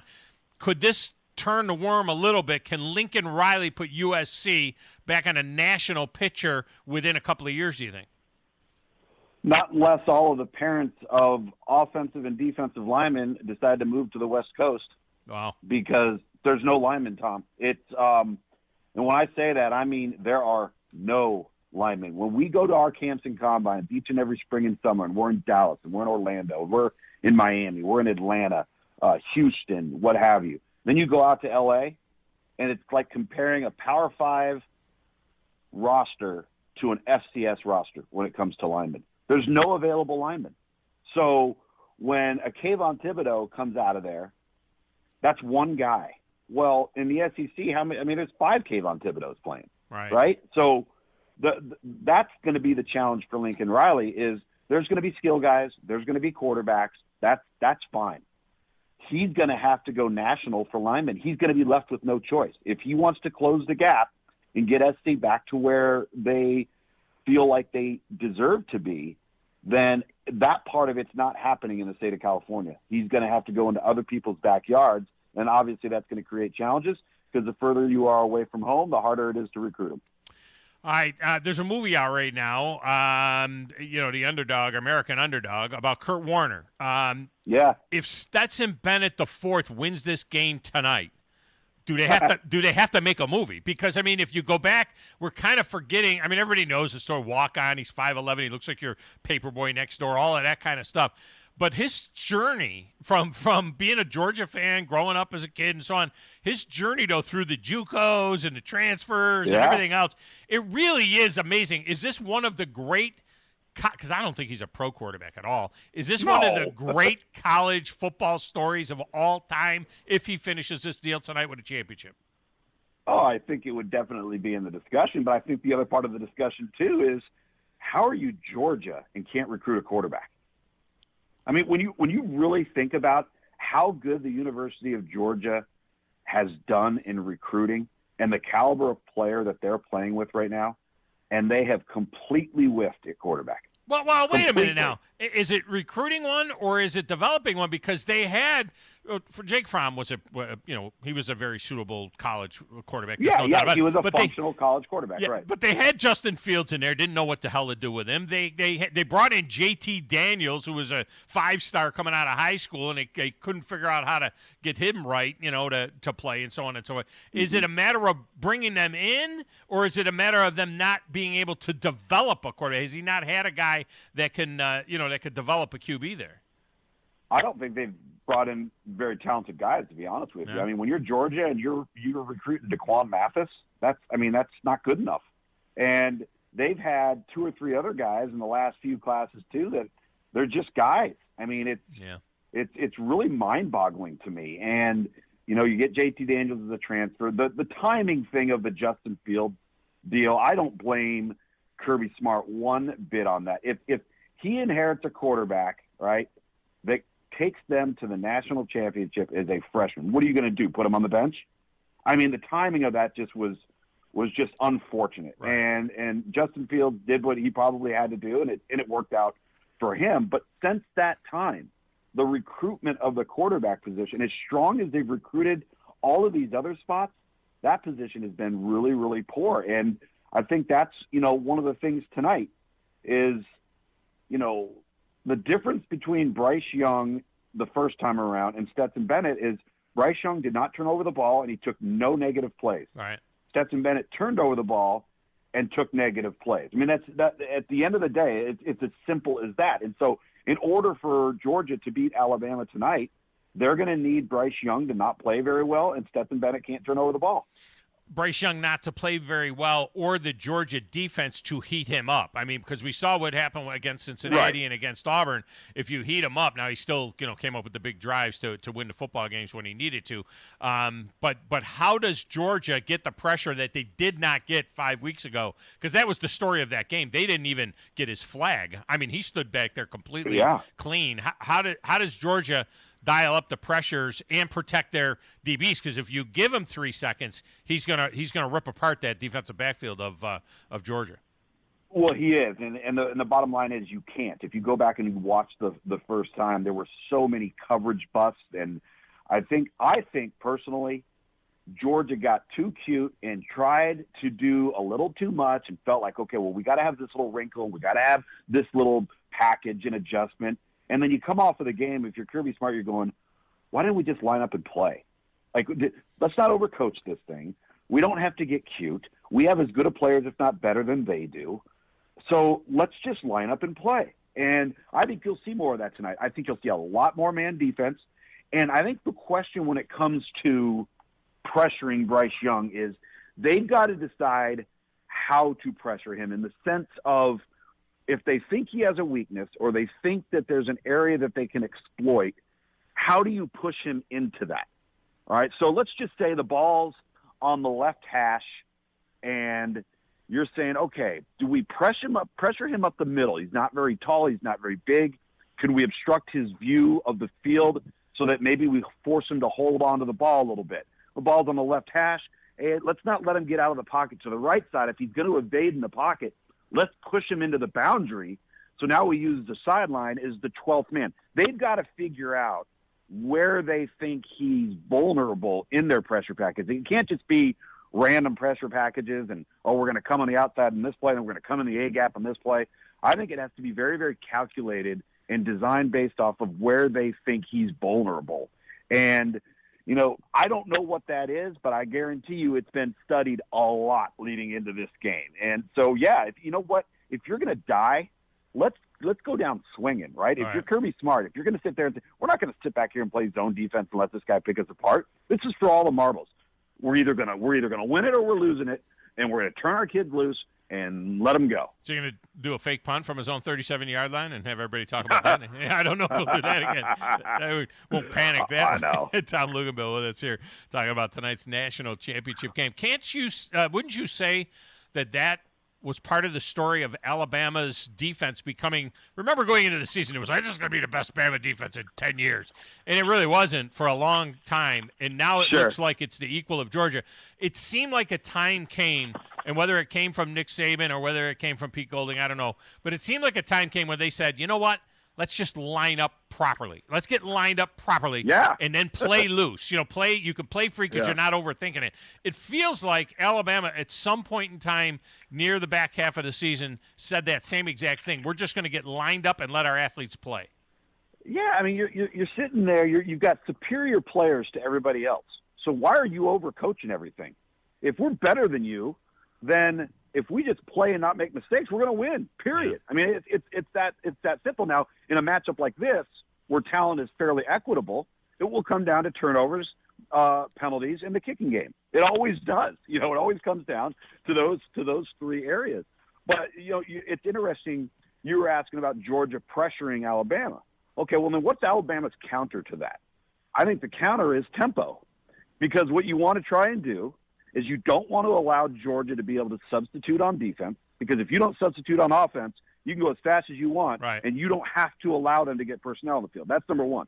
Number two, you're going to tire out that defensive front. And then number three, and this has to do with the pressure packages, if you're going to go tempo and fast on somebody, it's hard to disguise your pressure packages, because if you're going to go fast, you can't disguise it. You got to show your hand. So you kind of put you allow, if you're Alabama, to, hey, we're going to go fast here. We're going to get moving up and down the field. Now Georgia has to react to that. They get tired. They can't substitute, and if they're going to pressure, they have to show it. They can't do it from distance because they'll never get home. And Jordan Davis admitted that he was sucking wind a little bit, and his conditioning wasn't where it needed to be in that SEC championship game. I don't know what he could possibly do in the last 5 weeks that much to change that. But I first saw that when Georgia played Tennessee, and Tennessee led it early in the second quarter, 17-14. And I thought, you know what? This is the Achilles heel. These guys are so big that if you can get to play three, just play three or play four of an offensive drive at tempo, all of a sudden you negate the monsters that they are inside defensively. There's no doubt. I mean, they've chosen to be very, very big and physical and strong, although they're very, very athletic. Those big bodies, man, they drag after a while. And listen, as good as Jordan Davis is, he's not an every down player anyway. So even if you didn't tempo, he's not a three down lineman. So I think this thing is going to be incredibly fun to watch tonight. I I'm looking at all of the things. Everybody keeps talking about John Mechie not being there. Okay. Yeah. Well, did you watch the Rose Bowl? Because it didn't matter if Garrett Wilson or Chris Olave was at Ohio State either. So my reaction to that is they're not replacing him from the Dan Hawkins Rec League. Right. Okay. They're replacing him with a guy. So you're not. Okay. Is there a drop off in the slot? Okay, maybe. Is that going to be the difference in the football game? No, not with the guys Alabama's playing with. So I think that's been a little bit overblown. I also think that the defensive secondary in terms of the two corners and maybe them not being as healthy or having their best players on the field if you're Alabama, I think that's been overblown just a little bit because outside of George Pickens, it's not the outside that has hurt Alabama. It's the tight end that Georgia's going to want to use or the multiple tight ends. Yeah. All right, so that's not where your corners are going to line up. So I think this still comes down to the front people on both sides of the ball and which quarterback plays better. Yeah, Ja'Cory Brooks is going to be a star. So, it's not like he sucks. I mean, he's so is JoJo Earl, and so is Ijah Hall. All these guys, it's coming. It's just a matter of time. And we have seen historically Alabama all of a sudden, go back to O.J. Howard in the championship game after having there's always somebody that ends up being the unlikely star. Of course, second and 26, Devontae Smith, we didn't even know who he was at that particular point in time, and he comes up with a big play. All right, finally, you mentioned George Pickens. He was just coming back 5 weeks ago. He's got to be healthier, much healthier now. Looked good against Michigan. How much of a difference maker though does that change things with George Pickens? Is he that good? It kind of changes the narrative of this whole game. Absolutely, he is. I think they have to target him. They have to take their shots. The thing that people they may not truly realize is how effective Stetson Bennett has been in the vertical passing game. Yeah. He's completing 54% of his passes on throws over 20 yards. That's a monster number. So to say that they can't put the ball downfield, I think is a false narrative. But to have a guy like Pickens on the outside, if we're going to assume that the corners at Alabama are maybe a little bit depleted, then you have to take your shots. And when I say take your shots, I'm talking break the huddle and say, hey, George, just get on top of him, and I'm going to throw it up. You don't have to beat him. You don't have to run by him. I'm going to give you a chance. Go up and get the ball. I think it has to be that explicit. And if you make a couple of those plays, you flip field position, all of a sudden, offensively, you're a little bit of a different mode. Well, the other thing Alabama has shown is the propensity to grab you, too. You can get that. Sure, that pass interference call against Alabama. They will grab you. Very physical back there, and they get called for it quite a bit. So it'll be interesting, that aspect of the game. And we'll finish where we started with Stetson Bennett. He's got eligibility. I said he's not an NFL quarterback. I don't think he's going anywhere. If you're Stetson Bennett, he's the starting quarterback going into camp in 2 months for Georgia, right? He's their quarterback next year probably. And JT Daniels is in the transfer portal. It's kind of like I said with Jake Fromm. Like, what are you going to do, bench him? Yeah. Unless somebody comes into your program that just flat out beats him out, and it would have to be a mid-year guy. I don't think that's happening. Yeah. If you're Stetson Bennett, the thing he's done so well is he is very, very honest with himself about who he is, what he's capable of, and most importantly, who they have around him. All right, I am on Georgia 24-20 because I just don't believe Alabama can play as cleanly as they have. I'll believe it when I see it. I think they finally break through. Does Georgia? What do you think? Give me a number. Give me a score. I'm with you on the I'll believe it when I see it. So I'm going Alabama 31-27. That's where I was in the SEC championship game. I was like, I can't pick Georgia. When Alabama was a 6.5-point dog, I can't pick Georgia until I see it. But then when I saw how perfect Alabama played in the SEC championship game, now I'm like,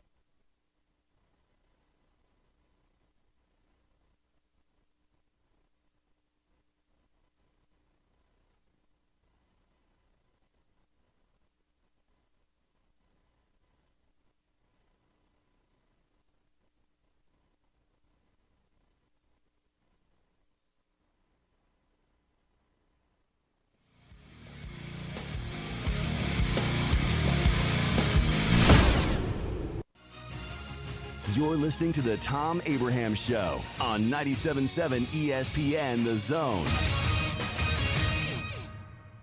The crowd is ready. The top-ranked Alabama Crimson Tide. The third-ranked Georgia Bulldogs. You ready? the College Football National Championship, presented by AT&T. Our coverage of the national championship game on 97.7 ESPN The Zone is brought to you by Sports Med Orthopedic Surgery and Spine Center, Hometown Lenders, Valley Equipment Rental, North Alabama Mortgage, Bubby's Diner, and by TOC. Listen to all the coverage and game right here on 97.7 ESPN The Zone. If you're ready to lower your utility bills, it's time to call Eagle Insulation. Eagle can handle it all. Attic re-insulation, insulation removal, wall insulation, and new construction insulation, commercial and residential. Our primary goal is to save you money, and lots of it. Typical clients realize their return on investment within 3 to 6 months. That means the re-insulation actually pays for itself and then some. See if we can help you. Contact Eagle Insulation today, 256-755-1556, or log on insulatewitheagle.com. Making a resolution to stop making resolutions?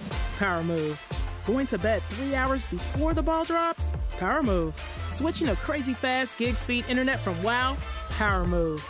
Get the speeds you need with gig speed internet for just $64.99 a month. Plus, get a year of HBO Max included and $300 on us. Sign up at wowway.com today. Wow. After the promotional period, HBO Max will auto-renew at then prevailing rate. Limited to new customers with auto-pay and paperless billing. Offer subject to change. Restrictions and terms apply. Thom Abraham here for my friend Brian Hamaker and his team at North Alabama Mortgage. Look, buying a home is the biggest purchase you will make in your life, and it can be a bit intimidating, so you want people that can help walk you through the mortgage process and get you the best deal possible. That's what North Alabama Mortgage does, and they do it in Alabama, Tennessee, and Florida, from first-time purchases to refis, conventional, VA, FHA, and USDA loans. They have the solution at North Alabama Mortgage. Visit NorthAlabamaMortgage.com to learn more. That's NorthAlabamaMortgage.com. At Mr. Sparky, we're America's on-time electrician. Flickering lights and hot switches can be annoying, but they can also signal a major problem, or worse, an electrical emergency. So play it safe and leave it to the experts at Mr. Sparky. Trust our team of professional, clean, and friendly electricians. We'll get it done right and get it done safely. You don't have to put up with any malarkey. Call 888-8-SPARKY. Independently owned and operated, licensed in the respective state or county. At Progressive, we know there's nothing like the feeling of riding a motorcycle with your crew on the open road. It's a primal, wild freedom, a feeling that would be impossible to recreate on the radio. Until now. Hit it, sound effects guy!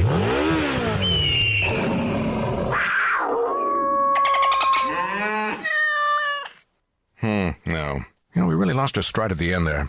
Get 24/7 roadside assistance with Progressive, America's #1 motorcycle insurer. Progressive Casualty Insurance Company and Affiliates. Roadside assistance subject to policy terms and limits and may require comprehensive coverage. TOC Sports has been there for you. Now, you're probably asking yourself, what does that mean? It means for more than 20 years, Alabama's largest orthopedic group has been there providing coverage and care to more schools and student athletes in the Tennessee Valley than any other group. It means whether you are the star football player, the all-region volleyball ace, or someone who hurt their knee in a weekend pickup basketball game, TOC Sports physicians are proud to have the opportunity to care for all your orthopedic needs. It means for parents, coaches, athletes, desk jockeys, or even weekend warriors, TOC Sports physicians continue to meet and exceed the orthopedic and sports medicine needs of our community. But most importantly, during these challenging times, we're here for you now, and will continue to be here. So as long as there are players on the field, games to be played, and contests to be won, the orthopedic specialists from TOC Sports will be ready to help. We don't know what the future holds, but you can count on the TOC Sports team to stay committed to you, so you can stay in the game. Call 256-539-2728 today and ask to see a TOC Sports physician. Check them out online, also Facebook, Twitter, and Instagram. You know that there are some words that have really messed up our world. The devil, way back in Genesis, said, "Has God really said?" Unfortunately, we often listen to those words of the devil. We question God's word. We often doubt God's goodness, and we make a mess for ourselves and so many others. Hey, let's honor the word of God for what it is. It is God's word. Let's follow it and be blessed by it. Hey, I'm John Dees, pastor of Cross Point Church, smack dab across the street from the YMCA in Madison, and check us out at cpcfamily.org. It's Alabama and Georgia for the national championship. I think it's pretty obvious that you're very, very proud of, our team. Listen to all the coverage and game right here. Hopefully we play well enough to beat a great Bama team. On 97.7 ESPN The Zone. This is Steve Moulton from The Drive. Be sure and join us today from 5 to 7 with Wes Neighbors and me. Now back to the Thom Abraham Show on 97.7 ESPN The Zone.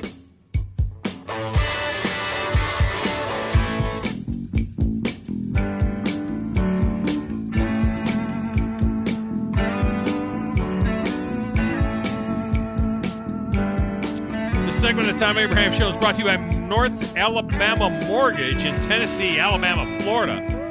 The answer is North Alabama Mortgage. They can help you with your refi or your new purchase. They help me out with a refinance. And, there's always something that you're going to come across. There's nothing that just goes smoothly and perfectly and so on. So Brian Hamaker and his team, they treat you like family. And they just walk me through the process. And, we started it, I guess, right after Thanksgiving. They told me we'd close before Christmas.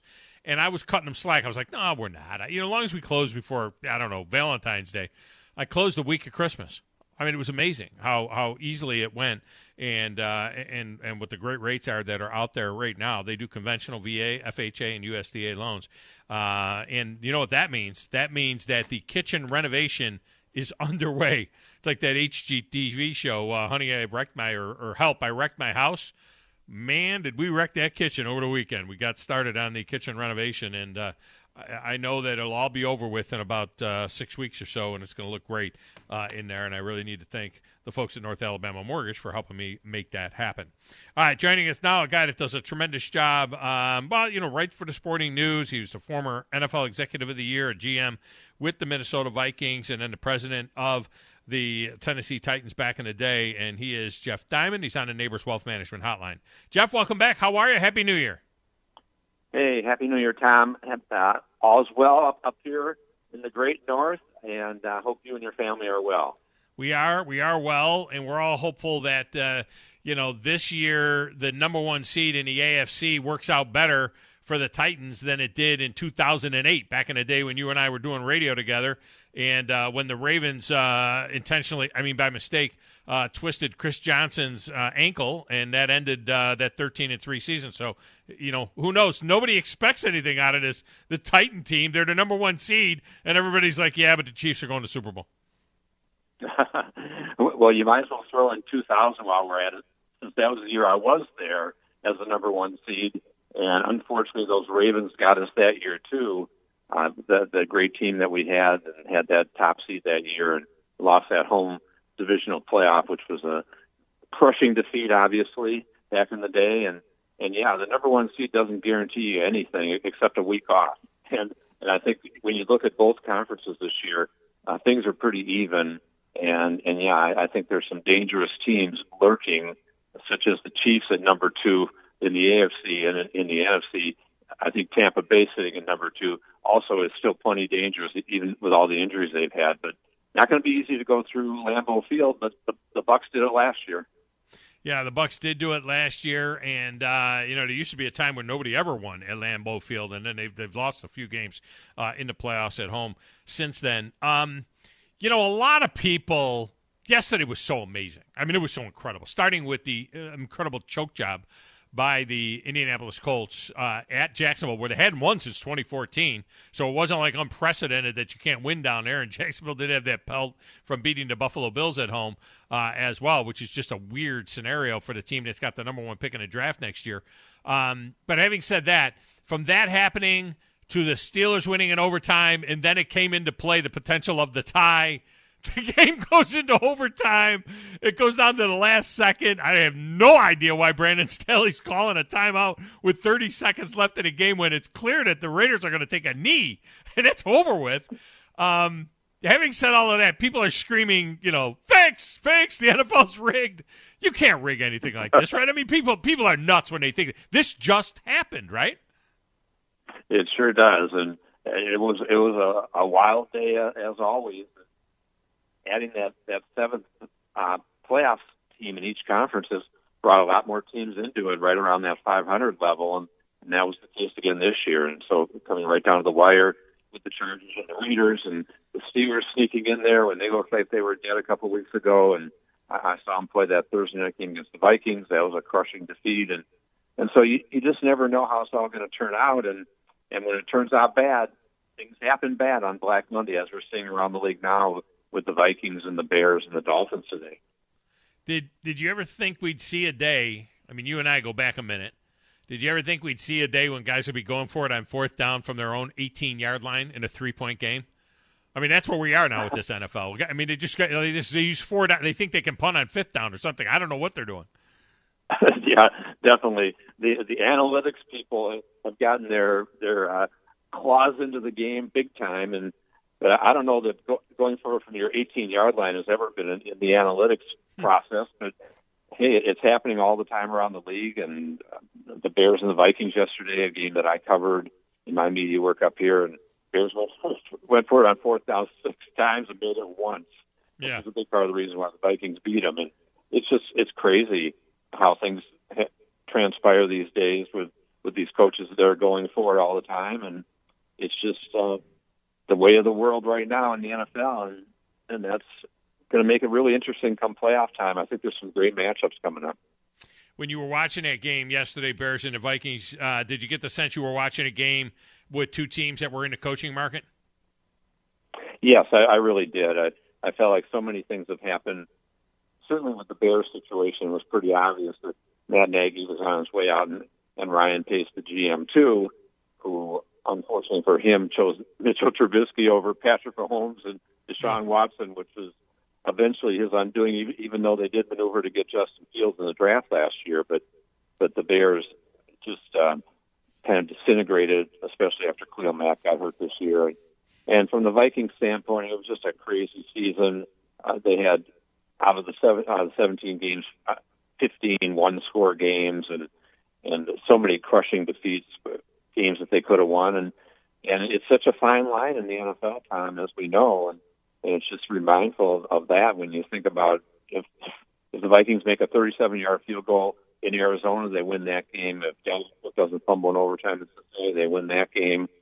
They lose to a backup quarterback in Dallas, and Cooper Rush his first start at Minneapolis, and that was a game they could have won. And the Detroit game, Detroit hasn't won a game all year, comes down to the last play of the game, and the Vikings corner is retreating into the end zone. Not a good thing to do when a guy's running a curl route underneath you right. on the goal line, and so they lose that game. And Mike Zimmer is gone, and if they win one more game, he's in the playoffs and may keep his job, may not, depending on what happens in the playoffs, but certainly had some success during his time here, too, as did Rick Spielman, the GM. I know both those guys know Rick really well, going back even in my Titan years, and he's been around for 20-some years with the Dolphins and the Vikings, and did some really good things, but unfortunately they could never quite fix the offensive line, and those are the kind of things that undo a team, and Zimmer, a defensive specialist, the last 2 years, the Vikings ranked near the bottom in defense, and a lot of that attributable to injuries, and the COVID experience is so difficult for coaches now, and I think that was part of the Vikings' undoing, and Zimmer's undoing too, and he loses his best running back, Dalvin Cook, in Week 17 in a critical game at Green Bay, Week 16 to the Rams, and then he loses Kirk Cousins, his starting quarterback, in Week 17, which you knew was going to happen, bound to happen, since he was unvaccinated this year, and even though we know vaccinated players are getting it just as much as unvaccinated, but it's just a really tough time for coaches navigating COVID, navigating playing in an ultra-competitive league. And so the fallout is if you miss the playoffs a couple of years in a row, you're probably going to be gone.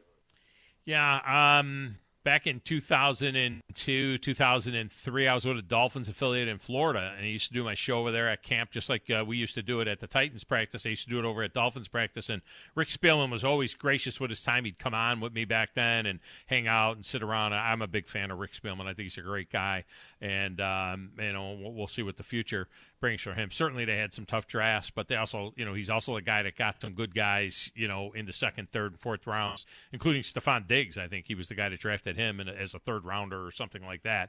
Fifth round, and then drafted Justin Jefferson when they traded Diggs. So he's had some good drafts. That the unfortunate part is the offensive line never got quite fixed, and then they put so much money into Kirk Cousins that it kind of decimated the defense. Unfortunately, they lost a lot of key starters because you can't keep everybody when you've got a $30 million a year quarterback.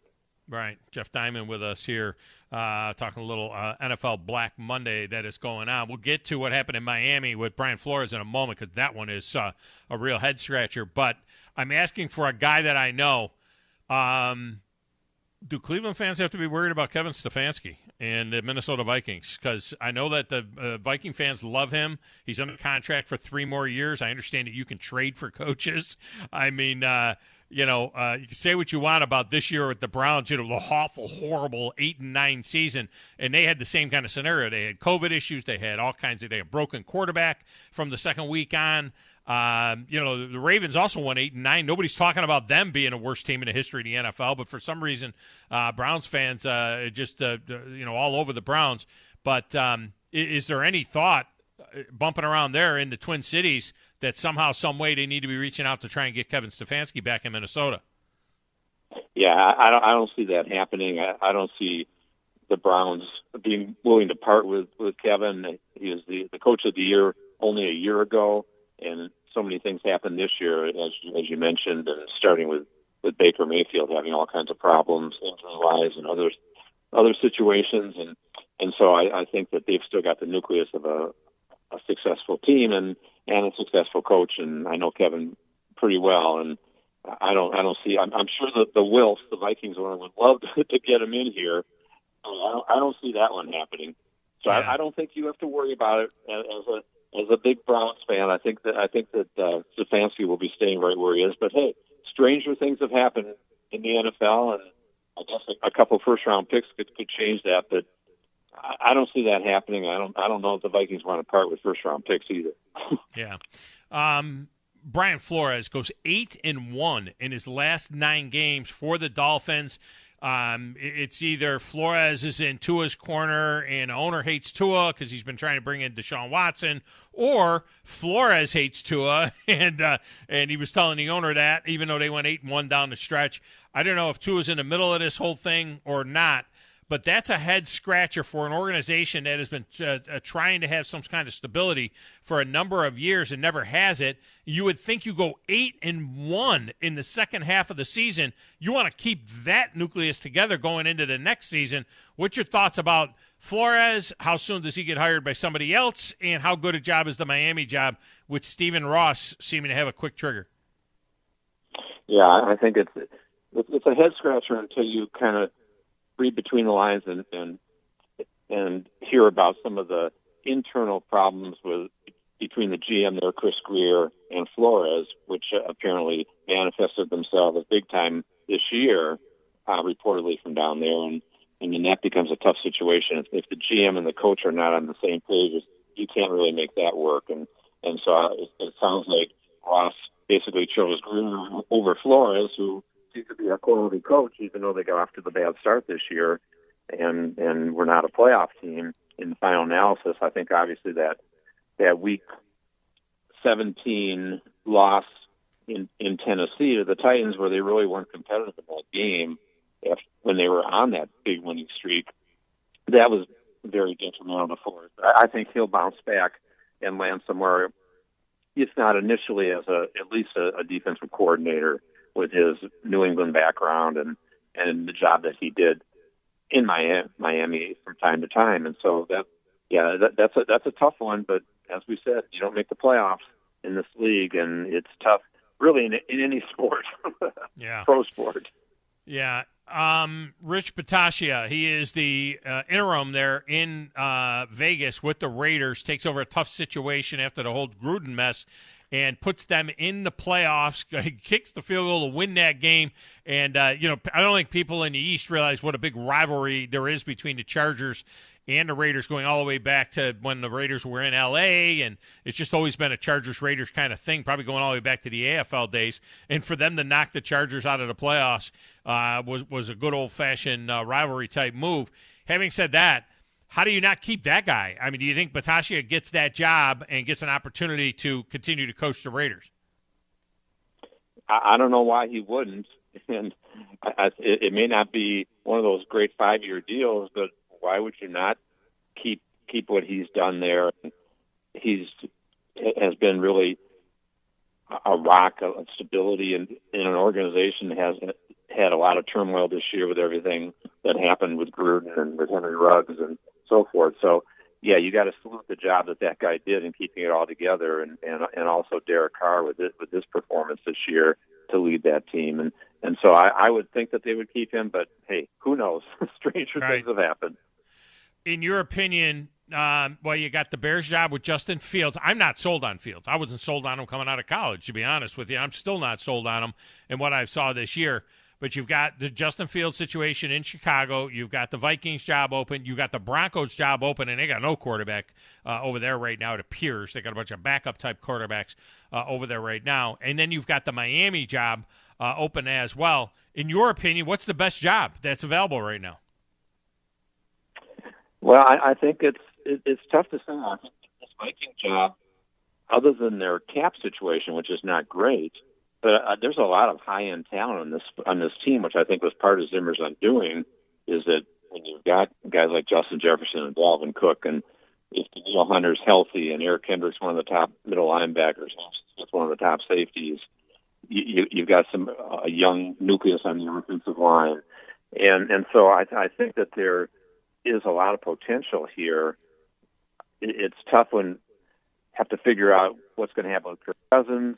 And what do you think of him? He had a really good year statistically, but in some tough crunch situations, from time to time he's done well, from time to time he hasn't, but he's had a lot of pressure with the offensive line situation.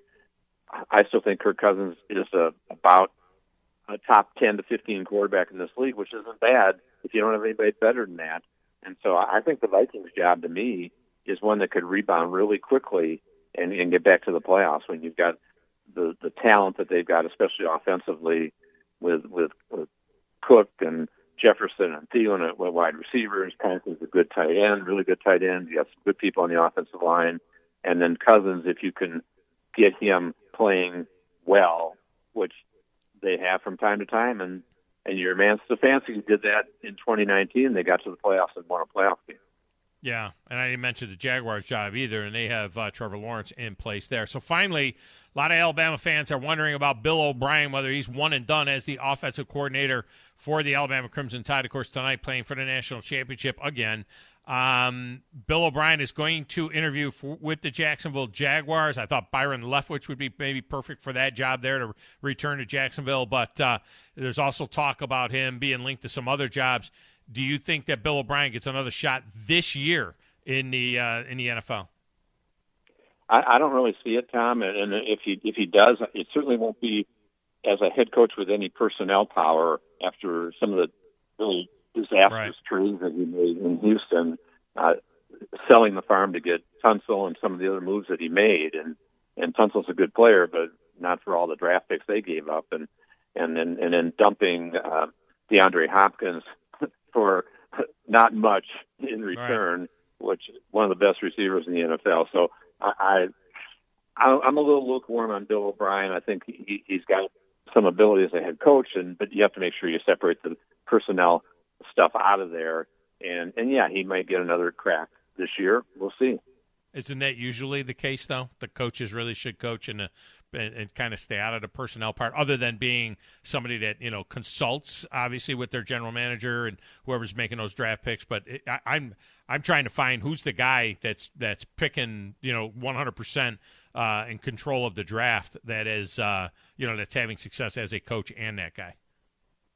Yeah, I think after Bill Belichick and Bill Walsh, there aren't very many in that category. Right. Maybe Vince Lombardi going back and Parcells at some point in his career, but it's really tough to do both those jobs. And I've always believed in separation of power in an organization, and that's the best way to proceed for sure.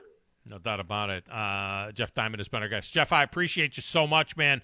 Enjoy the playoffs. Enjoy the championship game tonight, and best to you and your family. Thanks. Same to you, Tom. Always great to talk with you. You take care. All right, thank you. Jeff Diamond. Jeff and I did radio together for 4 or 5 years. I mean, he did an hour on my show every single day when I was in Nashville as the former president of the Tennessee Titans. It was a great resource to have on the show, and he was part of my show for every single day. He joined me for an hour. I had like I had a 3-hour, 4-hour show, 3-hour show, I'd have Brad Hopkins for an hour, Jeff Diamond for an hour, Al Smith for an hour. I would have the various guys kind of working through the show. All right, we'll get a break and come back with a final segment and a final thought on the national championship game. We'll have a chance to get you in, possibly, if you want to jump in and get on the championship fecta, which we started on Friday, and several people have jumped on it today as well. It's the Thom Abraham Show, 97.7 ESPN, The Zone.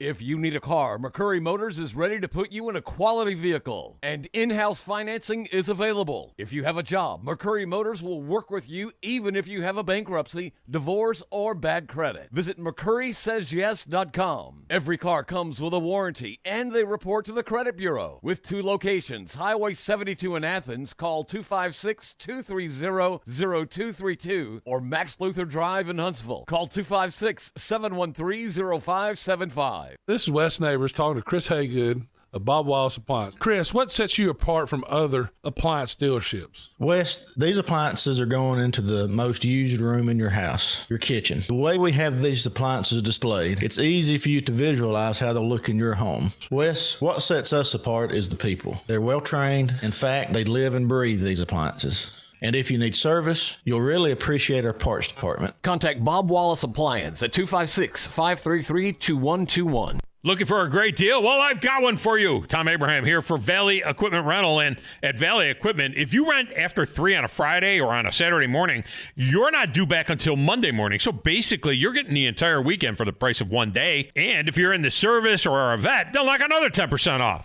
Valley Equipment is locally owned and involved in our community through charities and even supporting local teams. And soon, they'll have a second location to handle even more equipment. Stay tuned for info on where that will be and when it will open. Hi, everybody. Eli Gold here. Right now, indoor air quality occupies top-of-mind awareness for families and business owners. Rick Smith and the trusted professionals at Environmental Comfort Systems can take care of your indoor air quality concerns with their state-of-the-art indoor air quality solutions. Environmental Comfort's indoor air quality systems remove 99.9% of airborne contaminants so you and your family can breathe clean, fresh air. If anyone in your family suffers from allergies, or if you just want the security of knowing the air you breathe inside your home is free from viruses, bacteria, pet dander, dust, and odors, Environmental Comfort Systems are the professionals to call. Environmental Comfort also carries state-of-the-art, high-efficiency comfort systems that increase home comfort, keep humidity in check, and help you save money on your energy bills.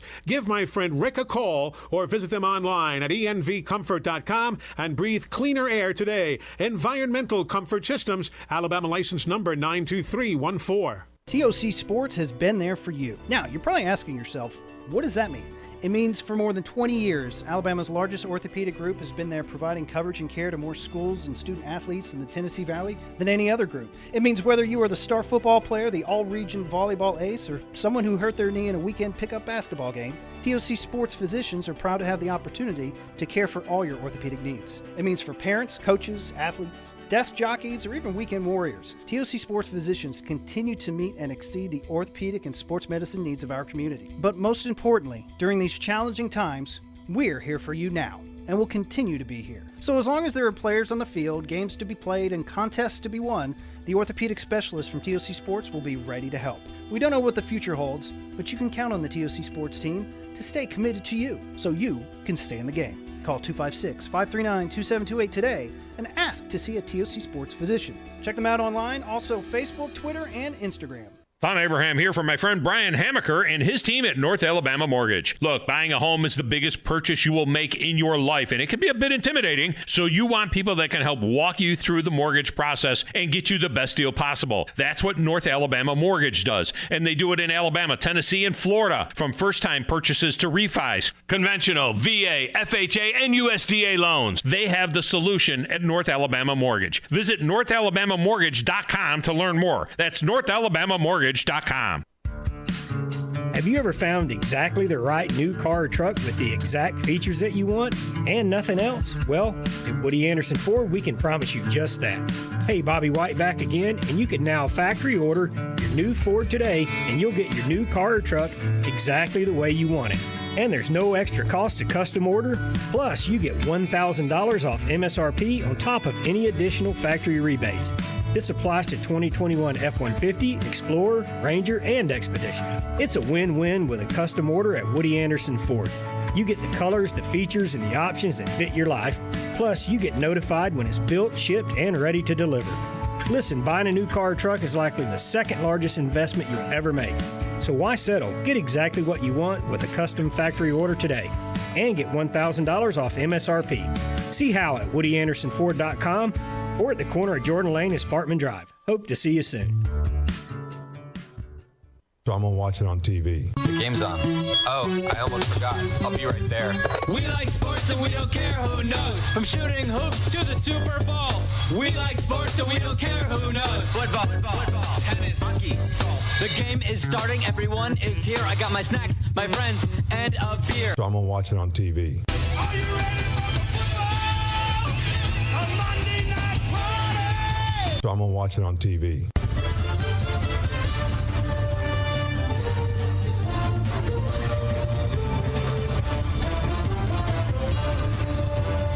So I'm going to watch it on TV.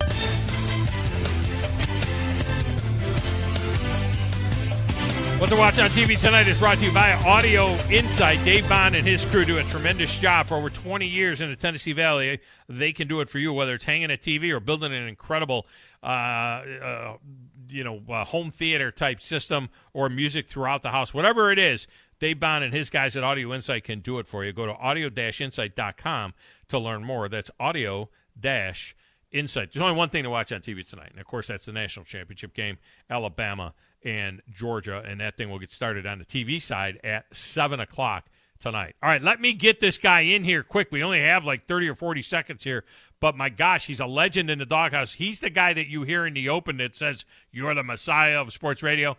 It's the Phillip. Phillip, what the hell, man? Where are you? In Virginia, Chesapeake, Virginia. All right, I figured you were still in Virginia.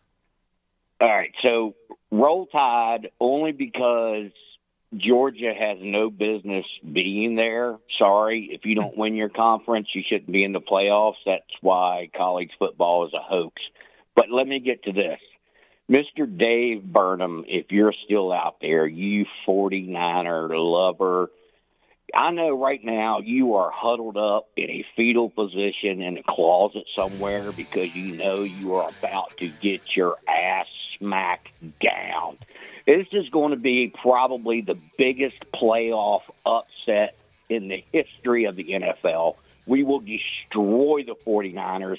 Welcome to the brand new Dallas Cowboys, world champions. It'll be this year. We got more talent than the Rockettes. You're favored by 3 points. It's not going to be an upset. You better win that game. You're favored by 3. Phillip, you need to call before that game, man. I need more time with you. That's the Phillip getting in. He is fantastic. And, yeah, Dave is a big 49er fan. Look at both those guys in here. All right, that's going to do it for us. Chuck Oliver is next, and that's followed by the special edition of The Drive from 2 to 4, leading into all our coverage of the national championship game. Roll Tide! Here's another listing from the 97.7 ESPN The Zone Job Board. Automation Personnel Services is looking for industrial